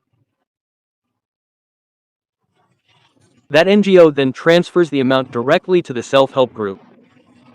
First, the bank itself transfers it directly. In the second model, the bank gives it to an NGO, and the NGO gives it to the self-help group. In the third model, the NGO acts as a microfinance institution and transfers the amount to the self-help group. Remember these 3 models. Next, the lead bank scheme. The lead bank is also called the Pioneer Bank. This was brought in 1969. It was launched by the RBI. The RBI is the one that launches it. Who is it? The Narasimham Committee. I've said it all. The Narasimham Committee is behind all the recommendations. Only NABARD is associated with the Sivaraman Committee, okay? This has a specific district lead bank, okay? There will be a lead bank in every district. What does that mean? It means whichever bank has the most branches in a particular district is the lead bank, okay? So, whichever bank has the most branches in that particular district is the lead bank for that district, okay? For example, in Theni, Kanara Bank is the lead bank because they have the most bank branches in the Theni district. So that is the lead bank. Through this lead bank, credit facilities, the lead bank provides the credit facilities required for that district. Do you understand? This is the lead bank scheme. Next, the Regional Rural Bank, RRB, which we all know. Who recommended this? The Narasimham Committee. Everything is the Narasimham Committee. In which year? 1975, okay? How is the sponsorship structured? You see, the central government has 50%, the state government 15%, and other commercial banks contribute 35%, okay? As for the rate of interest, it is a permissible rate of interest. It is not compulsory, but permissible. Okay, they say you can have up to this much. It can be 0.5% higher than other commercial banks. RRBs can have that interest rate, but they are not going to set it like that. However, they say that the rate of interest can be kept within the permissible limit. Okay, what do we do? Regional rural banks help us develop the rural economy.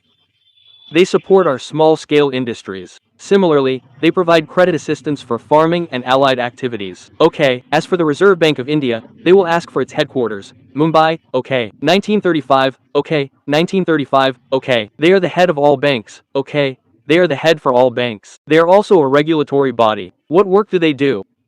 They are the ones who issue our currency notes. Providing credit, promotional and regulatory functions, okay, these are all given. Where is the headquarters? Mumbai. It was established in Mumbai in 1935, right? They are the head of all banks. Next, the Asian Development Bank. The Asian Development Bank was established in 1966. They aim to provide economic development in Asia and the Pacific. Yes, Asian Pacific. The motive is to provide economic development in the social sector in the Asia-Pacific region. Its headquarters is in Manila, Philippines, okay. Manila, Philippines, okay. It is in Manila, Philippines. Likewise, there are 67 member countries in this, okay. There are 67 members, 48 are from Asia, there are 48 member countries from Asia, and 19 are from the global level. There are 19 member countries at the world level. Their main motive is to eradicate poverty, providing loans to member countries to eradicate poverty. Similarly, providing loans to our member countries is what the Asian Development Bank does. Next, the International Monetary Fund. Okay, the International Monetary Fund has 185 members. Okay. What did we see first? Asian Development Bank. There are 67 members in the Asian Development Bank, while the International Monetary Fund has 185 members. Their headquarters is in Washington, USA. They handle international trade. They provide economic development to their member countries. Okay, their motive is to provide economic development to member countries. Similarly, the World Bank is called the sister institution of this International Monetary Fund. It was established in 1945. You can see that their headquarters is also in Washington, USA. Their motive is poverty reduction, research and development activities, just like that. Okay, they provide economic development to member countries. They focus on poverty reduction. These are the institutions, okay? What are they? NABARD, commercial banks, Kizan Credit Card, SHG plus NABARD, as well as Lead Bank Scheme, RRB, Reserve Bank, Asian Development Bank, International Monetary Fund, World Bank. Next is rural credit policies, okay? What are the credit policies for the rural side? Deposit Insurance and Credit Guarantee Corporation, okay. The Deposit Insurance and Credit Guarantee Corporation is based in Mumbai. Another thing is that the RBI's headquarters is also in Mumbai. They introduced the Credit Guarantee Scheme in 1960. That is all. Next, there is a scheme called the Interest Subvention Scheme. This was introduced in 2006-2007. For this, short-term crop loans were fixed at 9%. They reduced the loan interest rate to 7% for us. Out of that 7%, banks provide a 2% subvention. We only have to pay the remaining 5%. This policy is called the Interest Subvention Scheme. Next is the differential rate of interest, introduced by Dr. R.K. Hazari. Through this differential rate of interest, they provide support to the weaker sections. They provide loans. At what rate? 4% annual interest, okay? They provide loans to the weaker sections at a 4% annual interest rate. Regarding the interest subvention scheme, the 9% was revised to 7%, and banks provide a 2% relief.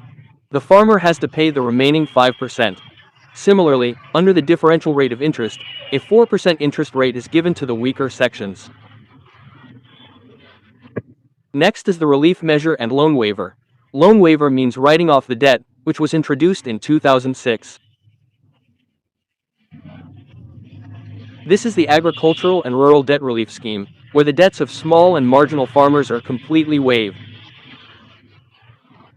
For other farmers, 25% of their debt is waived. A complete waiver for small and marginal farmers, and a 25% waiver for other farmers. Next is rural indebtedness.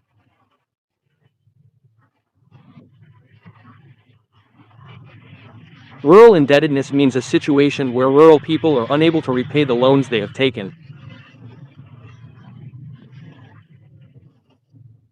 Why can't they repay? What are the causes? One is their poverty. Or, they might only be using traditional varieties and technologies. They keep growing the same crops that have historically provided low yields. That is one cause of rural indebtedness, along with uncertain income. One day income is good, another day, the income is low. That is also a cause. And inherited debt. They would have had a lot of debt passed down through generations. They would have been unable to pay it off. Next are sociological and religious needs. They have many other requirements. They have many personal needs. Because of that, they would have been unable to repay. Next is the pressure on land. The land they possess might be very small, but the amount of produce they need is very high. So, these are the causes of rural indebtedness. Next is credit analysis, which involves 3 rupees, 5 Cs, and 7 peta seconds. This is just the last slide. Please take good note of this. This is a short video, but please do take note of the concepts. Okay? Credit analysis means that before granting credit, they analyze all these 3 rupees, 5 Cs, and 7 peta seconds. First, the 3 rupees. What is the return on investment? If you go to a bank and present a project, is that project bankable and profitable? Return on investment is analyzing whether the person can correctly return that investment at the right time. Next is repayment capacity. Okay, he is taking a loan now. After taking the loan, can he repay it at the right time? Analyzing that capacity is repayment capacity. Next, what is risk bearing? Suppose he faces a financial risk and suddenly runs out of money. Analyzing whether he is able to withstand that is risk bearing capacity. Okay, next, the 5 Cs. When you are going to take a loan, the 5 Cs are what the manager looks for in you. Okay, in the 5 Cs, the first is character. Our character speaks well for us everywhere. If we behave well while applying for a loan, he will have a positive impression. Because of that, there are chances that our loan will be sanctioned easily. If we act rudely instead, it becomes difficult. Likewise, capacity. Capacity means how much capacity we have, and whether we can repay this loan. They will analyze that capacity. Next is capital. How much loan do we need? If one needs 10 lakhs and already has 2 or 3 lakhs in hand, we provide the remaining 7 lakhs. So, they will advise on how much capital is needed. Next is condition. Okay, I will give you 3 lakhs. They will set conditions like these when you take a loan. That is what condition is. Next is common sense. Common sense means both parties must have trust. One is that we must have the confidence that they will grant the loan. And he must also have the confidence that this person will repay the loan correctly. Only if that exists, it is common sense. Instead of this common sense, sometimes they ask for collateral. Collateral, as I said, is pledging some asset. In some cases, they will ask for this collateral. So, this is the 5 Cs. Character, capacity, capital, condition, common sense. Next are the 7 peta seconds. First, principles of production. What is production? If you are given a loan of 1 lakh, when it is converted into a product, it should become worth 3 lakhs. Its value must increase. That is the principle of production. Next is personality. How you behave. That is the same as the character we saw earlier. That is personality here. Next is productivity. How will he use this loan correctly? Through what methods will he increase his productivity? That is productivity. Next is phased distribution, okay? If you need 3 lakhs, let's say we give you the entire 3 lakhs at once. Why? You might waste it on unnecessary things. Therefore, if we give 1 lakh first, then the next, you will use it only for those specific needs. That is phased distribution. Distributing the 3 lakh loan in phases is what phased distribution is. Next is proper utilization. They give you that 1 lakh first. They will check if you have used it correctly, whether you have utilized it properly. Next is payment, checking whether you are repaying the loan correctly. If you are repaying on the due date, that is payment. Next is protection. Protection means checking if the right person has taken the loan or if they are misusing the loan. we will give it directly to him, ensuring that no one else gets it. That is what protection is.